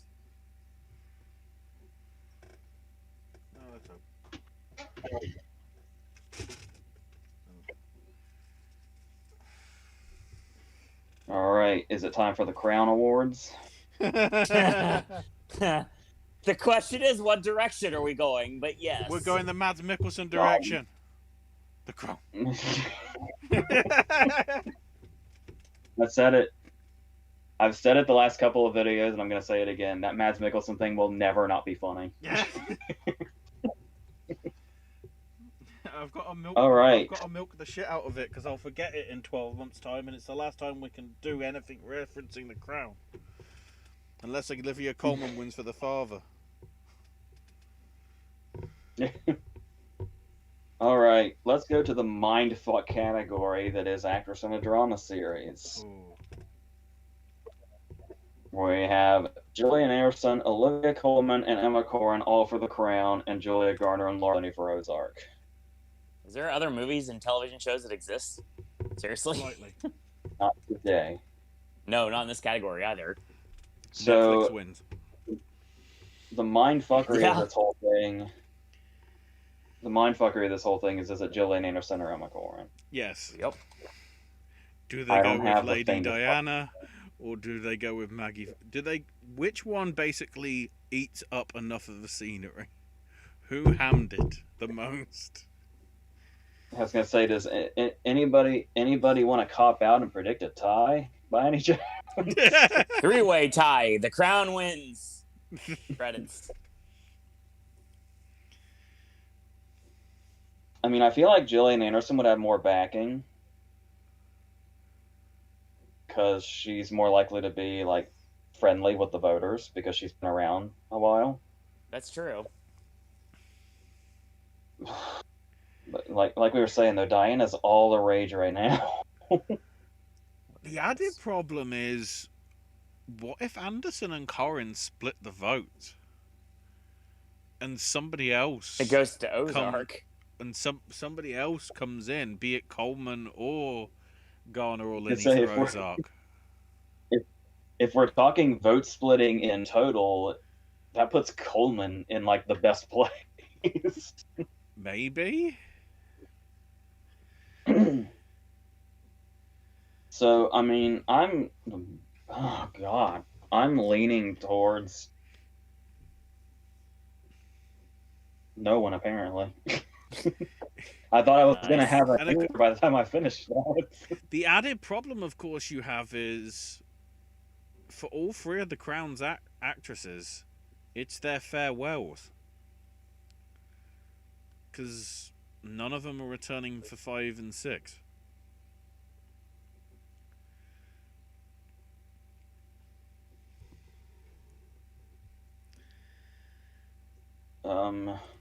I'm going to say I'm gonna say I always think it's gonna be there when I finish and it's not. What's the Michael Scott quote? Sometimes I start a sentence and I'm just gonna hope that it gets to that point. God. I'm gonna say. I want to go with Emma Corrin for some reason. Okay. Is this where I can can I control V? Hold on, that's not definitive. Yeah, I was I'm going just to say. Oh, come on. My stomach hates you right now, AJ. That's a shoot. Well, go on. Okay then, Owen. Make it easy. You say who's going to win. I don't have a coin around me to flip. Okay, here's something that means very little to me. my copy of the original Justice League. I'm gonna. Well done, Joss. You fool. Review coming soon, by the way. Yeah. Okay. So, the front side is Em Corrin. The back side is Gillian Anderson. I'm going with Emma Corrin. That's hilarious. What do you got, Ashley? Hang on, I need to double check. You going with Diana? Yes. I want to say that, but I just feel that they might probably give the edge more towards Anderson, because Corrin is extremely new and fresh. I don't know what the history is of like the guild giving it to somebody that's, I mean, basically it is her debut performance in like anything substantial. So plus she's what, bloody hell, Gillian Anderson's won twice for the first few seasons of X-Files, and she was nominated every other time as well that the seasons aired. So they like her. So I'm gonna go with that, just because when Jodie Comer should have won last year, they went with Jennifer Aniston because she's Jennifer Aniston. So you're going with Gillian Anderson? Yeah, I'm going with Maggie Thatcher. Yeah, I'm gonna go with Diana here. I'm a Corrin for the win. It's honestly, I wasn't going as far as like tossing a copy of Justice League. One, because I don't know where my copy of it is. If I have one, I might just have. Oh no, I must have, because I got the digital code and then I just watch it that way rather than using the disc. It's probably a coaster somewhere.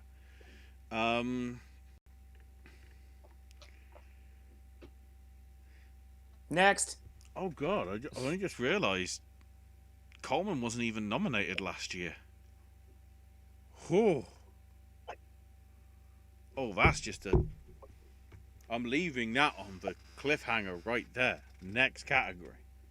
Actor. Shit. For actor in a drama series, we have Jason Bateman for Ozark, Sterling K. Brown for This Is Us, Josh O'Connor for The Crown, Bob Odenkirk for Better Call Saul, and Regé-Jean Page for Bridgerton. Obviously, Josh O'Connor's the obvious choice, apparently. I never feel like Bateman's out of this. And Bateman, once again, Bateman has won before, but SAG likes to do that. I'm pretty sure Sterling K. Brown has won before, but This Is Us I confirm that. The power that it once had. No, not at all. And to be honest, I feel like Regé-Jean Page definitely a possibility. Like, I've got it down to him and Josh O'Connor. And I kind of want to go with him, actually. Is that wild? Like, should I? Because I haven't bet on Josh O'Connor all season, and it keeps fucking me over. I mean, to some extent, Bridgerton. I don't want to compare it to Hamilton because it's obviously a different genre. It's not a musical, but it's beginning to get that sort of fandom. Okay. Yeah, and the fact that Paige has already hosted SNL, I feel like says a lot about how quickly he's rising. So, yeah, fuck it, I'll say him. What do you got, Ashley? I'm going with the guy I'm going to be seeing in 2 weeks' time as Romeo. And that's Josh O'Connor. I figured that was coming. I need to get this cast list for this Romeo and Juliet because it's like ridiculous. It's like AJ mentioned before. At the end of the day, both Sterling K. Brown and Jason Bateman have won before. So I don't think that it couldn't happen again. But can I throw out another option to the panel here? I always go with this guy, and he always loses, kicks me in the face every single time. But I think this is his year. Now, I've said this many years in the past, and I'll probably say it again if he jobs out again this year. But at the end of the day, I got to stick with my literal Mr. Shodom and go with Bob Odenkirk here. I feel there's got to be a time he's got to win one, so maybe this is the year. Question mark, blinking man emoji. I forgot to mark it. What did you say, Owen, for actress on a drama series? Emma Corrin. And you're going with Odenkirk? I'm actually keeping track of everything. Yeah, I'm going with Odenkirk, of course. Okay. Eventually, I'm going to be right. He can't lose every year. Hopefully, this is his year to win. We'll see. All right, this one's a little easier. It requires not as much thought. For Ensemble and drama series, we have Better Call Saul, Bridgerton, The Crown, Lovecraft Country, and Ozark. I mean, they can throw a curveball to something that doesn't have any acting nominations like Lovecraft Country. But, I mean, who's going to bet against The Crown? Is Ashley about to slowly raise his hand? I doubt it, but you never know. Why else am I looking from this post? Why else? Yeah, that gives you the clue. That's all I need to do. That's the best bit.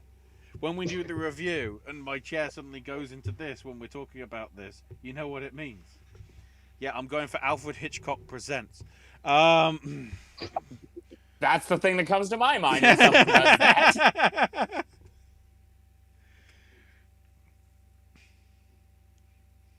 Oh, come to think of it, how the Queen's face looks on the side of the coin is exactly what Mads Mikkelsen did. So he was already telling us beforehand. He was telling us the result, the cheating bastard. Yeah, I'm gonna go with The Crown here. I feel there could be an upset here, but I don't think that's going to happen. I will not bet against The Crown again. I guess the question is, hang on, I need to double check. What has the most names? Ooh, that's... Oh, I guess because some of the names are shorter, I thought Schitt's Creek was actually less than Ted Lasso. It's probably about the same. The Crown's actually got, like... Well, it's slightly more names than Lovecraft Country, but Ozark's got more. Bridgerton's got, like, twice more. So, if we're going on that... Bridgerton did cross my mind. Like, Bridgerton really crossed my mind, but I just feel like it'd be insane to not say The Crown. Sorry, I didn't know Ben Miller was in Bridgerton. I like that suddenly. What? Why was I not made aware of this? Now that you mention that, I'm kind of starting to have regrets, but I can't backtrack now. You know what we can do? Get away from television. Let's take this home. The interesting thing is... Wow. No? Okay. I'm just looking. Crown didn't win for its first 2 seasons. This Is Us won both of them. They're making up for lost time, it didn't even get nominated for season 2. They must have not really liked that. It won last year, so I guess it, I don't know. I'm like legit having serious regrets. I should have said Bridgerton. I mean, I started this shit off saying, "Hey, this will be an easy one," and now I just literally have a full-on regret. Especially when you went all balls to the wall when it came to Best Actor in a Drama Series too. It feels like it goes hand in hand if you want to do it that way. Then again, Game of Thrones lost every single time.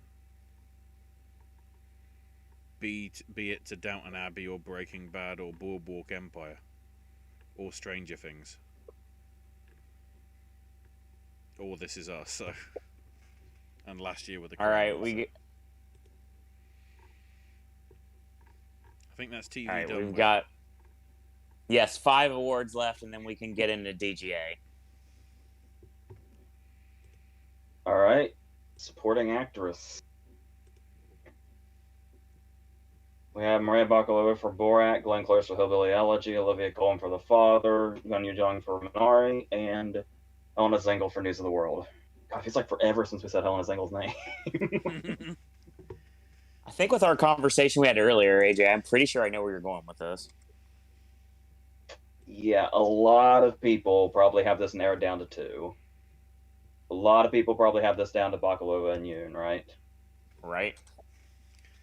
No, this is the Well, I'm SAG. gonna be honest I still with you. think it's Glenn Close. That's funny you say that. I mean, like I said, people are obsessed with the fact that the critics didn't like it. People are obsessed with the fact that she got a Razzie nomination. But She bought a calculator. I mean,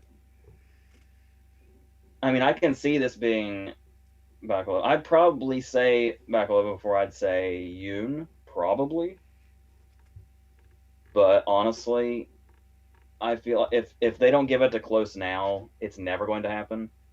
Which, by the way, is a likely possibility that Close will just never win. But it's like, you have, a role as Beatty as the wife. She wins here, still loses to Coleman later. And now she's playing a white trash grandma that loves tea too and takes life lessons out of it. And yes, buys calculators dramatically. Covers herself in makeup, does the whole thing. There's a clear bit of desperation here at this point. I'm just gonna stay on this Glenn Close thing because I've been feeling it since, even before the Globe nominations solidified that she actually was here, and then this nomination. It's like if she didn't get so fucking close for winning for the wife, I would say probably not. But it just feels like it's kind of been headed. Remember how when Parasite won, everybody was saying Romo walked so Parasite could run or whatever. It's like the wife apparently walked so Hillbilly Elegy could somehow. Wow. That analogy just happened. So, surely the analogy is that the wife walked so that Hillbilly Elegy could hobble because it just pulled its muscle. I don't think it has the capability of running. So, yeah, I think Glenn Close is going to limp across the finish line. All right, Ashley, what do you got? I'm going to be boring and say Maria Bakalova for Borat 2 Electric Boogaloo. How insane of a season are we in that a performance like that is considered a boring choice? Well, no, I think that just like if they're campaigning enough, which from what I've seen from Baron Cohen's side, they're doing a lot of. Especially for what she, may or may not have been subjected to, depending who you agree with politically. That probably is enough. Because her campaigning severely started as soon as the movie came out. Even before and I feel like the it hasn't let up since then. Wasn't it like the week before that the revelation came, I guess, because the press screeners went out of the scene with Giuliani? So it became the big thing even before the film had even released. I just hope it's a tie. I can't believe that Gloria Stewart got nominated for Titanic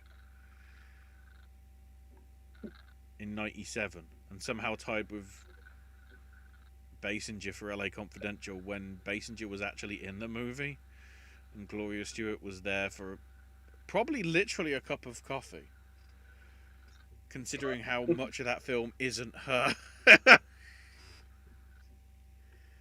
So if they wanted to go with anybody, they should have gone with Kathy Bates if they wanted to go with somebody for Titanic. But I think the biggest upset there is Julianne Moore lost for Boogie Nights. Why wasn't she in a tie? She was like in the movie. Yeah, Julianne Moore should have fucking swept for Boogie Nights. That's terrible what that happened.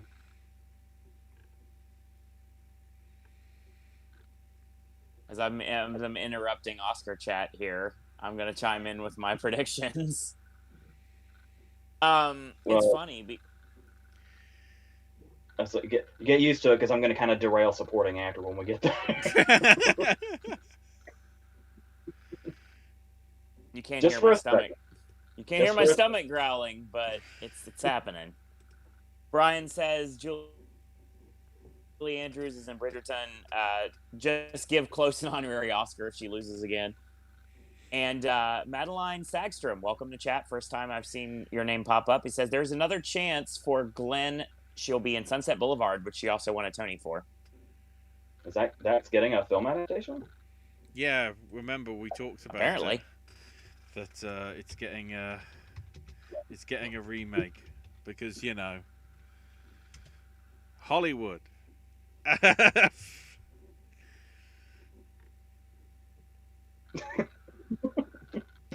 So I'm not going to derail anything. It's funny because I thought that it'd be like all like no guts, no glory, to bring that phrase back from the past, to go all in on Borat when it comes to a lot of things. But now I'm starting to realize, even saying that word incorrectly, starting to realize that at the end of the day, it just makes too much sense. And I don't really see, other than AJ's prediction of Glenn Close, I'm not seeing anybody else who's going to take Bakalova down. So I'm going to stick with it. Maria Bakalova for Borat. It, again, like AJ mentioned before, it depends on how much they like the father, though.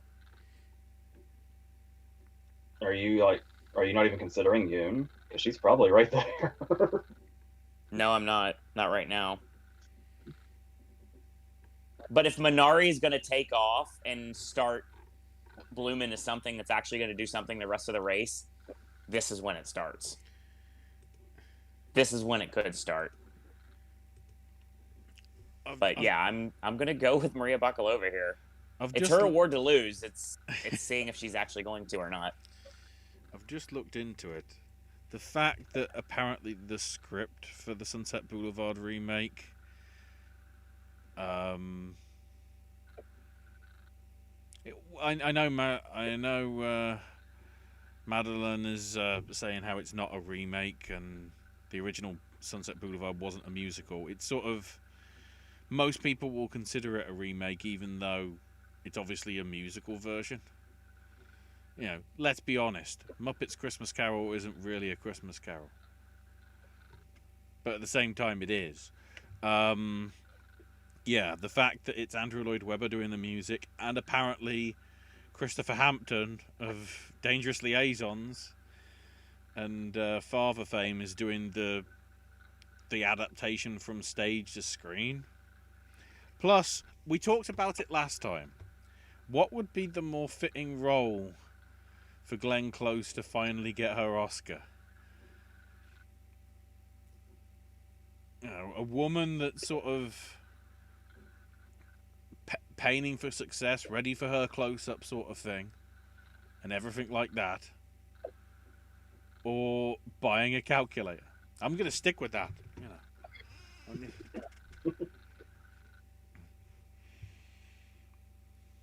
All right, we got an easy one with supporting actor. Hopefully. Or do we? Here we do, but I do want to elaborate. So, of course, we've got Sacha Baron Cohen for Chicago 7, Chadwick Boseman for Five Bloods, Daniel Kaluuya for Judas and the Black Messiah, Jared Leto for The Little Things, and Leslie Odom Jr. for One. Obviously, it's Kaluuya. Like, I'm not questioning that at all. But with that said, I did say something when the nominations came out that I almost want to backtrack on a little bit. I mean, not entirely or anything. I'm just saying there's possibilities of things that could happen. when we saw after nominations morning for the Oscars how much they loved Judas and the Black Messiah, the first thing I said was, okay, so Kaluuya's definitely winning. Right. And obviously he's winning this, no question. But it was starting to occur to me more that they apparently really loved Stanfield because the whole controversy about him being in supporting, despite the fact that his campaign was literally for leading. And it's like, you don't really see it very often, if at all. You don't see it very often, if at all. The Academy is so passionate about getting somebody in. They say, fuck his campaign placement. We want him in. We're going to put him in the category he can get in. Plus, that's a lot of maybe not just get in, but if enough momentum went his way, one that he can win. Well, the thing I'm getting at is usually I'm anti the vote splitting thing. I feel like it's a little more mythical than people let on. But this is a particular case where it's like you've got Kaluuya, who's easily the front runner, and somebody like Stanfield in the same movie who they were that passionate about. It's like, if there was to be a case for that to happen, I could almost see that happening. And then the question would be, is who is the next person in line? And I would think, obviously, the obvious choice would be Cohen, because Cohen and Leslie Odom have been consistent through this whole season. And a lot of people were thinking Cohen when Child Stronger 7 was more of a it could win picture kind of thing before the Nomadland steamroll. Right. With that said, there's somebody who is not here.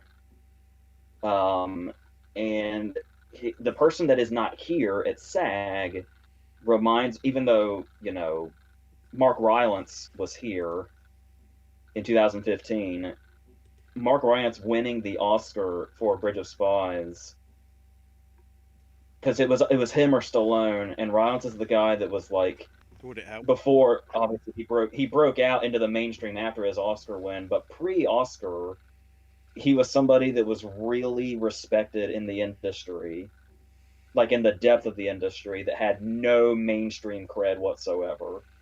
Well, you know, he barely did anything for home media, really. His real passion was the stage. If anything, what caused him to sort of, I don't want to say spread his wings, because he did do stuff here and there, but because he was in the play adaptation of Wolf Hall in Stratford, which then got adapted to TV, which I think was 2014, the year before, I think that sort of like was the push there, you know, because then again, of course, you know, 2011, when Plummer won for Beginners, another one, you know, that would obviously be critically, you know, respected by other actors and whatever.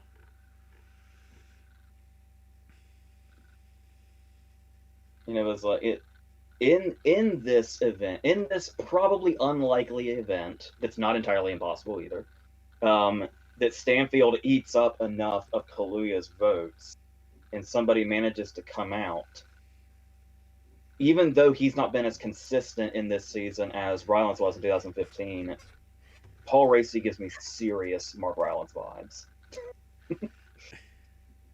I'm surprised you went with him rather than Cohen, but okay. So, yeah, long story short, Kaluuya's winning SAG. But I'm just very curious where this is going to go, because you could also say Raci can make a splash if he wins BAFTA, but Kaluuya's British and already the front runner, so BAFTA's probably good to go for him. But then again, remember 2013 when Jared Leto was the front runner and he didn't show up at BAFTA, so everybody was like, "Wow, this is going to be the easiest win ever for Fassbender," and then Barkhad Abdi beat it. So yeah, I feel like supporting actor is not going to be over necessarily, because of, I think Stanfield really be me desperate for a race that's not actually there, and Kaluuya's going to be just fine. But yeah, because like if Stanfield hadn't been nominated, this conversation would simply be Kaluuya's winning this because Kaluuya's going to win everything hands down, which could absolutely still be the case. But yeah, I'll be very interested to see just how much Stanfield threw a wrench into this. But yes, in the meantime, Kaluuya is absolutely taking this.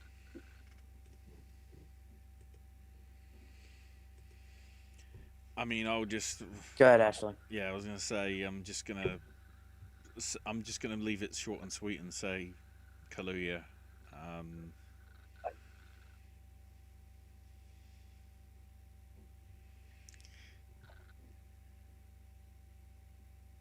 There's no race here.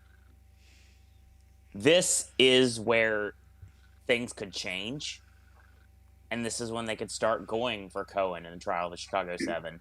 But with the overwhelming love for Judas and the Black Messiah, I don't see any reason that it's not continuing tonight. So yeah, Daniel Kaluuya. I'm trying to remember whether SAG didn't recognize him last year for Widows.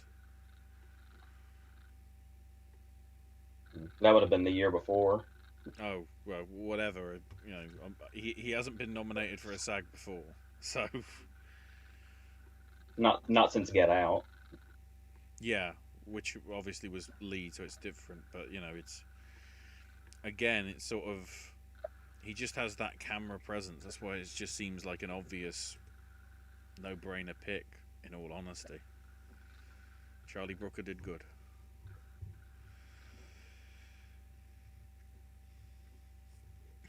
All right, are we ready for actress? Yes. All right. I won't go into the whole thing again because we did in the post-nominations video talk at great length about the crazy shit that could go down in this category throughout the season. Absolutely. Let every awards body pick a different winner, and then it's like, have we got a 5-sided copy of Justice League? We need We need the Brandon Cutler polyhedral die at this point. All right, so for some reason we have Amy Adams for Hillbilly Elegy, but we also have Viola Davis for Ma Rainey, Vanessa Kirby for Pieces of a Woman, Grace McDormand for Nomadland, and Carey Mulligan for Promising Young Woman. As we said before, McDormand is clearly here because of Nomadland being the whole deal. Right. But we have somebody here who some people are feeling iffy about now because of the BAFTA snub, but obviously the BAFTAs are just so kind of weird how they played out in general. As we said at great length, not missing at BAFTA doesn't really mean anything this year. It's really just if you got in at BAFTA and you've gotten in everywhere else, BAFTA just helped solidify your spot rather than taking anything away from somebody that didn't make it. So we could see them, we could see a sudden Kirby emergence if they really want to go that route. Because like I said, that first half an hour of Pieces of a Woman speaks for itself. McDormand really does kind of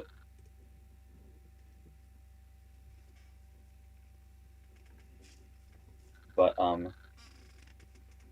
I feel like a lot of us have been feeling Mulligan here for a while. And like we were saying, even though Nomadland is steamrolling, Promising Young Woman is getting stronger. Even if it's not going to reach, Nomadland's where it's at now, there's a lot of passion for Promising Young Woman, and there's only a couple of places it could be taking stuff, and we already talked about one of those in one of the other guilds. Yeah, I'm going to say Mulligan, but obviously McDormand would not be any surprise whatsoever. Okay. Ashley. Sort of on the same logic, I'm going with Mulligan, but the fact that Frances McDormand's never lost when nominated, admittedly, because because Carey Mulligan lost for an education to Sandra Bullock for The Blind Side, which I guess is somewhat fair. No. McDormand also, unless you mean leading, because obviously Yeah, McDormand was also nominated for North in the lead, and Almost Famous in the leading aspect, yeah. In this category, when she's the figurehead of the film, arguably. But at the same time, it would be weird that Nomadland seems to be a front runner for picture and director. It'd be weird for McDormand to lose if we didn't have Michael Keaton to back us up. Very true.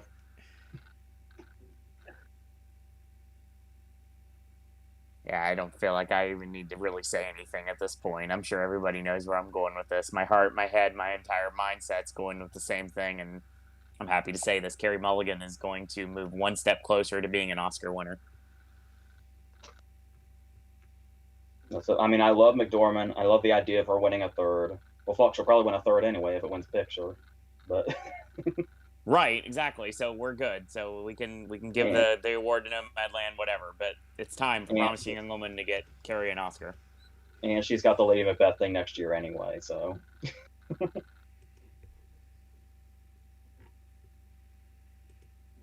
All right. So, any discussion necessary? Oh God, we have a couple things in chat here. Bry Guys says, I forget Kaluuya and Stanfield did get out. Take a shot. Did get out. Wow, really? You're making me say that? Get out together. Yay! I literally had to take a shot. Exactly. So Madeline Sagstrom says, I don't think Hillbilly Elegy is the best movie ever, but it's not that bad either. There are way worse movies out there. I think all this hate is unwarranted. Bry Guy says, like music. Don't get AJ started. We don't have much time on our hands. The main problem with Hillbilly Elegy is that main guy. Like the guy that's technically the lead character. I know it's popular to hate on Amy Adams. But I mean, like I was saying when I talked about it, it's one of those cases where if you know those kinds of people in real life, it might seem less over the top than it does to other people.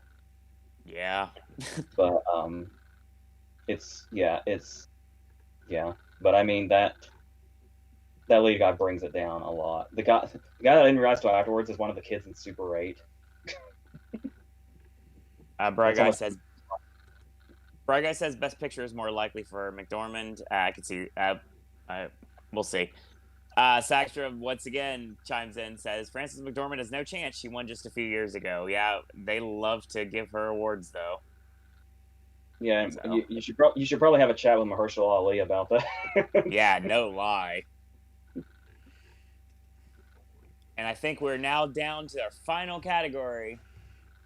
So I just went down the rabbit hole of looking at the tragedy Macbeth. Is this going to be the first film that's not actually involving Ethan? I know he was uncredited for some of the earlier ones, but it's like literally just his name. No Ethan. Did they fall out or something? What's happened? I think it's just because it's such a small project. Yeah.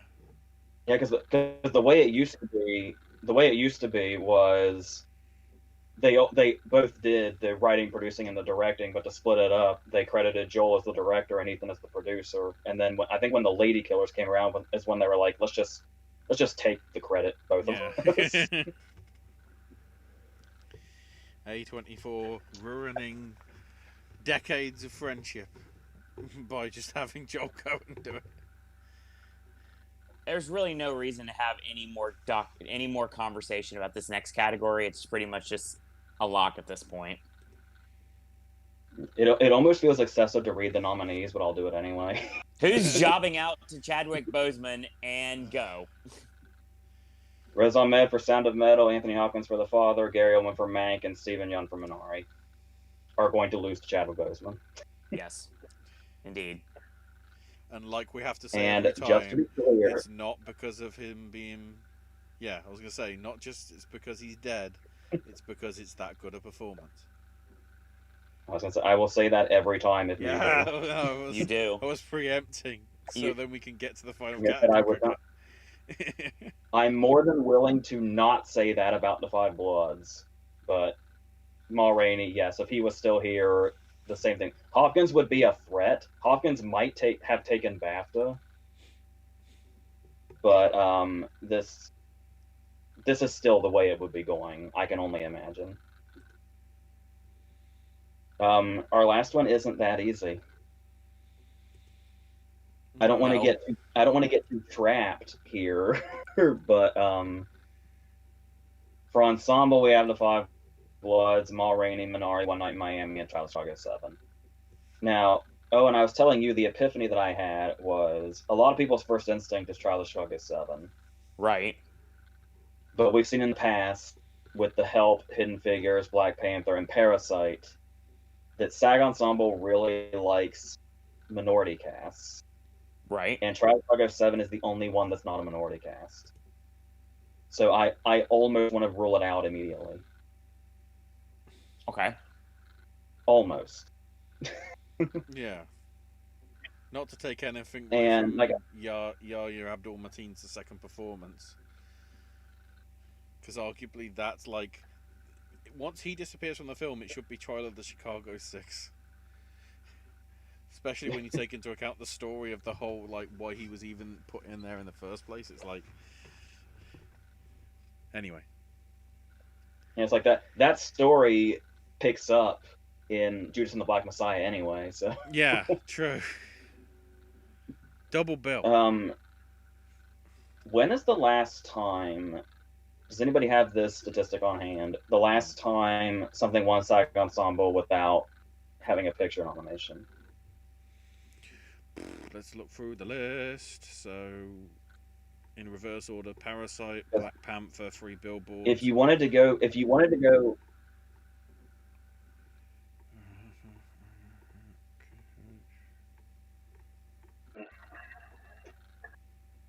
to go, what has a picture nomination, and you're ruling out Child Chicago 7, the only thing was Little Miss Sunshine nominated in 06 for picture? Yeah, it almost won. Alright. Crash, obviously. Sideways. I'm trying to remember. I think Gosford Park was certainly in nominations for that.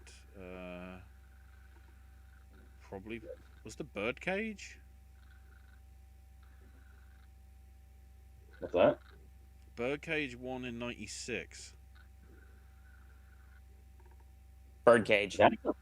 Okay, first off, that's amazing. The Birdcage won.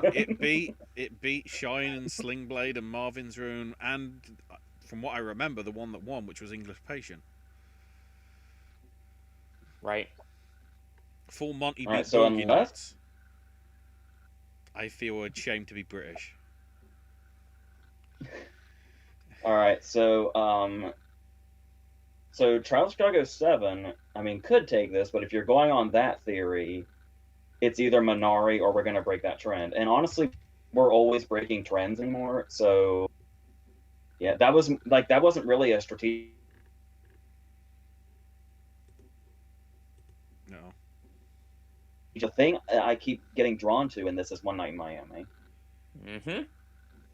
I would love for it to be Ma Rainey because I feel like Ma Rainey's ensemble is not getting enough credit, especially Glenn Turman.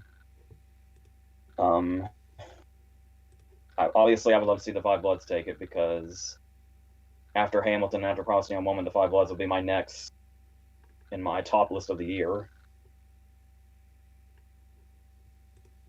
So, and it would be amazing if the Five Bloods took this because make up for the rest of the line of bullshit it has seen through the whole season. This would be your way to give Delroy Lindo something.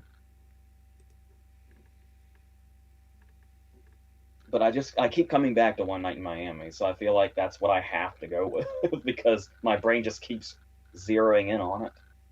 So I think I'm just gonna go ahead and by the way, I'm not totally convinced of the whole minority cast thing. Like it really absolutely could be Trial of Chicago 7.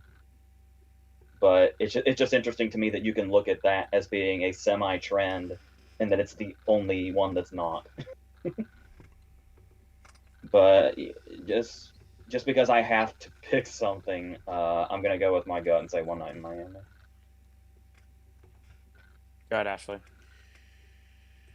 I'm gonna go with Minari. There's been enough love for that as a whole that in a chance where it can get the equivalent of like a Best Picture when Nomadland isn't there, I feel it's probably just going to get the edge. Well, there is one thing. I was struggling to say this because I didn't know how to put it into words.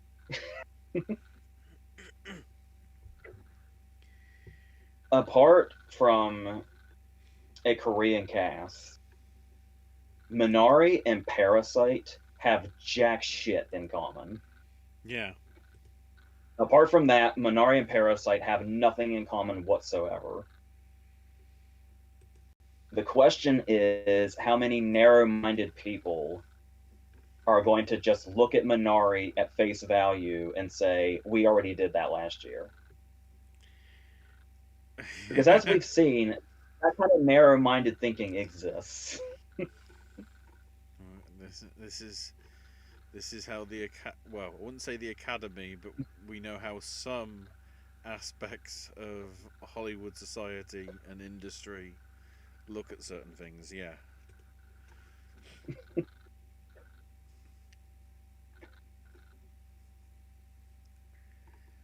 Well,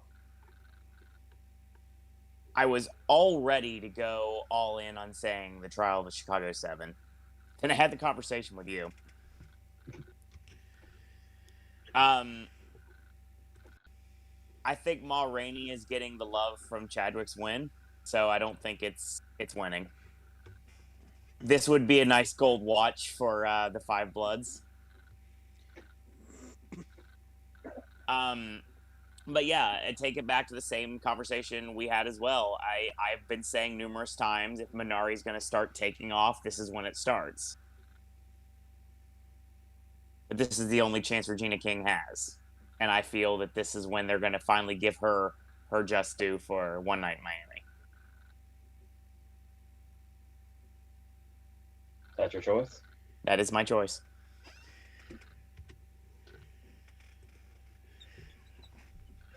All right, speaking of Regina King.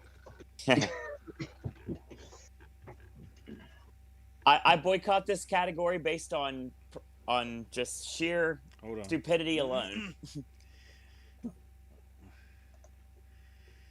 Why are we boycotting documentary feature film?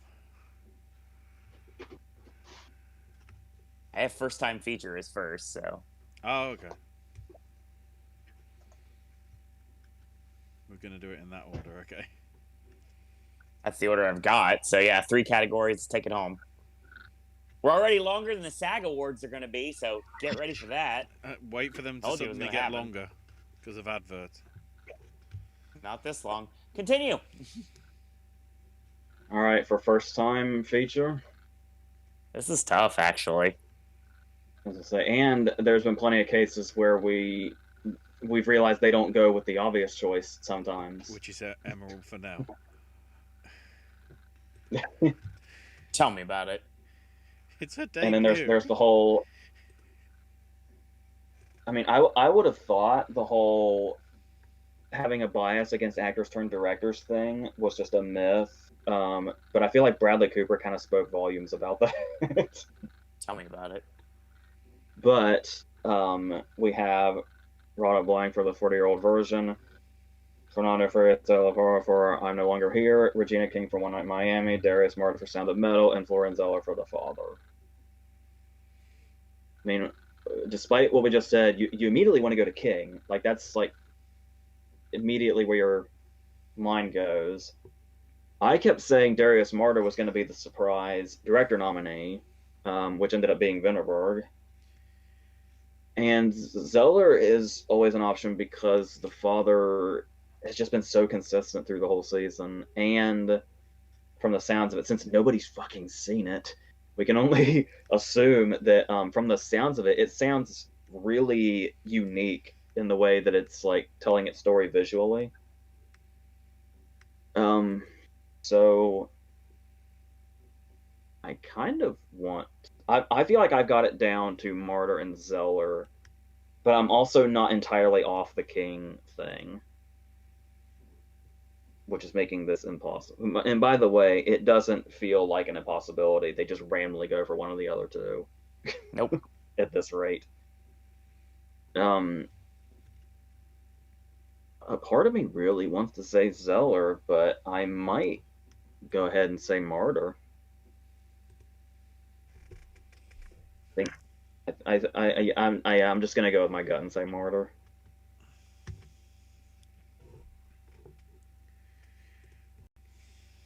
What do you got, Ashley? I'm gonna go with Regina King for One Night in Miami, because apparently Emerald Fennell can't win. I'm still confused by that.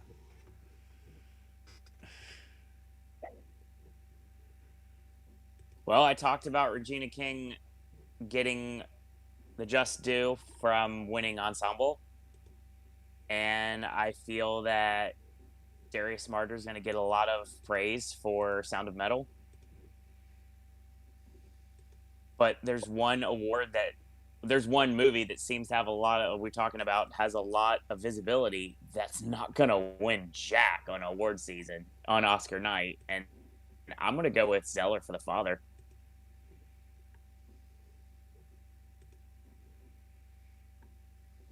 Because I feel like this is the win that The Father gets, because Hopkins is definitely not winning.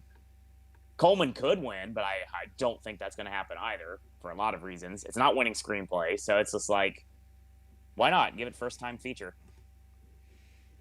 I've also Visibility is visibility. I've also double checked. Bradley Cooper isn't the only case of somebody getting nominated twice in this category. Because Peele won the year before for Get Out, and then Garth Davis the year before that for Lion. Both got nominated in, Best Director. So I don't understand why Emerald can be in the list of like the best 5 outright, but somehow she isn't in first time feature. Because she was going to win, and this is giving, just like Carrie not getting in BAFTA, and I guess I am going to say this on camera, it's giving other people a chance to have visibility. So which one are you going with again, Owen? To a movie that would have won otherwise. I'm going with The Father. Okay. Madeline says, I liked Hillbilly Elegy more than The Butler, which was Oscar bait. I mean, who doesn't? And she also didn't like Sound of Metal. She thought she would. It was well acted, but boring. I've heard some people say that. It's disappointing to hear, but I have heard that. Yeah.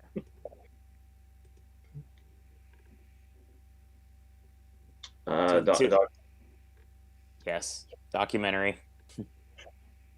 All right, we got Michael Fleck and Gregory Kershaw for The Truffle Hunters, Pippa Ulrich and James Reed for My Octopus Teacher, David France for Welcome to Chechnya, Amanda McBain and Jesse Moss for Boy State, and Benjamin Ree for The Painter and the Thief. Once again, I feel like the Octopus Teacher, my Octopus Teacher is the obvious way to go, because once again, it's been so consistent throughout the guilds and reaching the Oscar nomination. But just the one that jumps out immediately here is Welcome to Chechnya, despite both of its snubs at the Oscars. Keep in mind though, last year American Factory, the year before that Three Identical Strangers, and I think City of Ghosts was nominated, wasn't it? 3 years ago, or 4 years ago, I should say. I think. I'm not sure. I was thinking Three Identical Strangers missed, didn't it? Yeah, that's what I'm saying. Did American Factory miss? I know it didn't win. Are you talking about here or the Oscars? Well, the Oscars. So American Factory won at the Oscar. Oh, okay. I lose track. It's 14 months ago. I lose track of this stuff. I was gonna. The other one I noticed was the big one that I remember is the OJ Made in America, which I thought was TV documentary, but no, apparently 8-hour movies are allowed. Thanks, Justice League. So yeah, which are you gonna go with, AJ?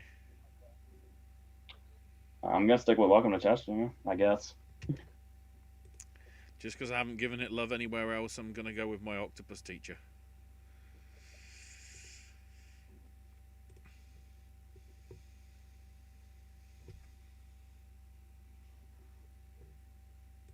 No. Part of me wants to go with Truffle Hunters of Boy State here, but I feel like it's down to the two that seem to be the ones with the most visibility, and I'm going to have to concur with Ashley and say My Octopus Teacher. Which I wrote The Octopus Teacher as I was writing it down originally because I wasn't paying attention. Which has like a Magic School Bus vibe in my head when I think about The Octopus Teacher.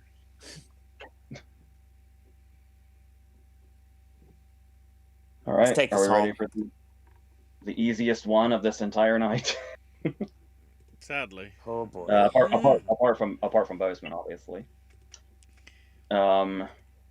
We have Lee Isaac Chung. What's that? Do I want to do this is the question. We have Lee Isaac Chung for Minari, Emerald Fennell for Promising Young Woman, Dave Fincher for Mank, Aaron Sorkin for Trash Chicago 7, and Chloe Zhao for Nomadland. Once again, if you're betting against Chloe Zhao, I would love to hear your reasoning. All right. What do you got, Ashley? I mean, she's nominated in here despite not being recognised at all, even though it's her first time feature, so it must mean something. That's why I'm going with Chloe Zhao. Take the last 10 seconds, attach it to the start of Owen. Okay, first off, we'll get in the chat real quick. Brad Guy says, "You know what's boring? The wind rises." Hey, fuck off. I don't know what that is. Should I? That's funny. It's that Miyazaki movie. Yeah. Oh, right. I lose track. He did too many. Madeline says the majority of Gold Derby is predicting Regina King. Well, Birdman is boring too. I hated it. Interesting. I think AJ and I would both agree with this. It would have been better if we didn't watch Whiplash first. Yeah, we saw Whiplash, and then 2 minutes later, in the theater next door, we saw Birdman. It's like, once you've seen the ending of Whiplash, that's so unfair. Maybe that's going to fall. Pride Guy goes, "We don't talk about Gold Derby because of Eddie Redmayne." Gold Derby was the biggest fan club for him when he won for Best Actor, and it hurt AJ's pride. Brian, you're the only one that would come up with this statement, honestly. You won't even lie. Like I said, do I really want to do this? Well, I wanted to do this for PGA to shake things up. And I think Emerald Fennell will win over Chloe Zhao, but not here. Yeah, it's Nomadland for sure. If not here, where? Remember, I know you keep doing. Their screenplays are in different categories. I know, but I still think that it's going to win. I think they both win on Oscar Sunday potentially. So I really, really want to go with Emerald Fennell here, and I'd love to see people's heads explode when it happens, because then you cannot deny that Promising Young Woman is Not top 5, not top 3, but probably top 2 at that point. The only thing that could take Nomadland down. But it's going to be boring here. I think that there's a lot of people that want to see Chloe Zhao win, and I feel it's going to happen. Yeah, because we were talking about how Nomadland could be derailed by PGA. But if that should happen, it would be kind of weird to imagine a split at this point. But yeah, even if Nomadland was derailed by PGA, I don't see Zhao going with it, like we saw with Fincher and Linklater and all those other times.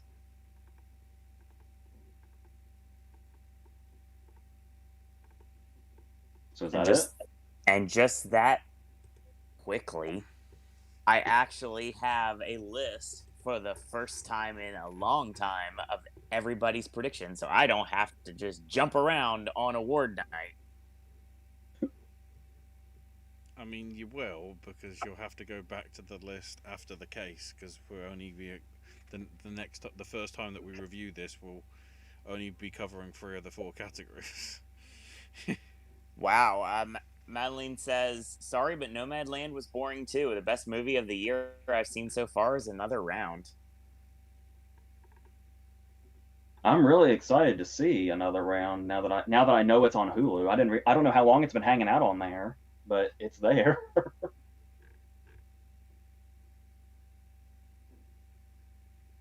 So we went longer than the SAG Awards, and we're probably going to be more entertaining too. So thanks everyone for joining us tonight. Thanks for everybody new that's joined us in chats. We had some new names that popped up. A lot of our tried and true. Thank you guys and girls out there for rejoining us. And for those of you that are watching on archive, thank you for checking out the Popcast here. Ashley's got more gaming content, more snack stashes, more content coming in the near future. It could be a very heavy me week, depending what I can get up and what I may be able to stream in terms of the BAFTA Video Game Awards on Thursday. If not, there'll be some sort of video. Yes, so stay tuned to the network if you like your Ashley content when it comes to the gaming spectrum. AJ, of course, cannot be found on social media, and just like I said before, he also, just like Keith Richards, cannot be killed by conventional weapons. Needless to say, you can leave a comment if you'd like, and he'll get to it in a video that he'll do years down the line. This is a shoot because we've actually done this before. That video exists on this channel. He answers all your questions, so that's something that's looking up as well. And that's going to be in the near future, but AJ content will continue tomorrow, actually, on this channel. I don't know if it's a versus or a movie review, but we're getting something. And I've got plenty of voice. Go ahead. We got both comic universes. Me and my brother are going to do WandaVision, and I'm going to try to do the Snyder Cut at some point. Very nice. In a couple of days. My Voices of Liberty Americana acapella videos will continue in droves because I have plenty of those. I've been getting 6 every single week when I go, so that content's coming soon. I have a lot of sip and snacks I still need to do. Stuff from like last year that I haven't done yet because I haven't had time. So I just need to take a day and just do a bunch of sip and snacks, get them in the can, and then just put them out whenever I can. So that's coming in the very near future too. And that's going to be your show. I want to thank everyone for joining us tonight. We'll be back next week. And that's going to be probably in the, let's go 7:30, 8 o'clock range maybe, because we got a Water Parks Anti-Tour show, a live stream, which I will be very happy to watch. That's going to be at 4 o'clock for me. So needless to say, I'm very excited for that because obviously I hold up fandom every single week here on the network. So obviously I'm a fan. Shock, surprise. The thing is, oh, by the way, stream Snow Globe. The thing is, because of that, the reason why the show is going to be a little bit later than it normally would be. And when we get to WrestleMania weekend, which of course for me that means Game Changer Wrestling, the collective, that's when we're going to have a different time frame when it comes to the podcast as well. So next week we're going to be predicting the BAFTAs, if I remember correctly. Is that correct, Ashley? Yeah, next Saturday we'll be predicting the BAFTAs, and then In theory, it shouldn't affect your collective stuff because the following 2 should be Sundays because it'll be the directly or as soon as we can directly after the SAG Awards, and then directly after Owen has watched my feed of the BAFTAs because he won't be able to get BBC America. So I've got to try and coincide that with when AJ's watching it. So it's going to be a fun show, to say the least. Award season rolls on, and the competition between the 3 of us rolls on as well. That's going to be your show. I want to thank everyone for watching. Thanks, everyone, for listening tonight. And thank you for choosing a Popcast tonight instead of a regular podcast and following along with us during the 2021 award season. So that being said, I want to thank you guys and girls out there for watching. And until tomorrow, boys and girls, that's all we got to say about that. Your time will come, donkey. Your time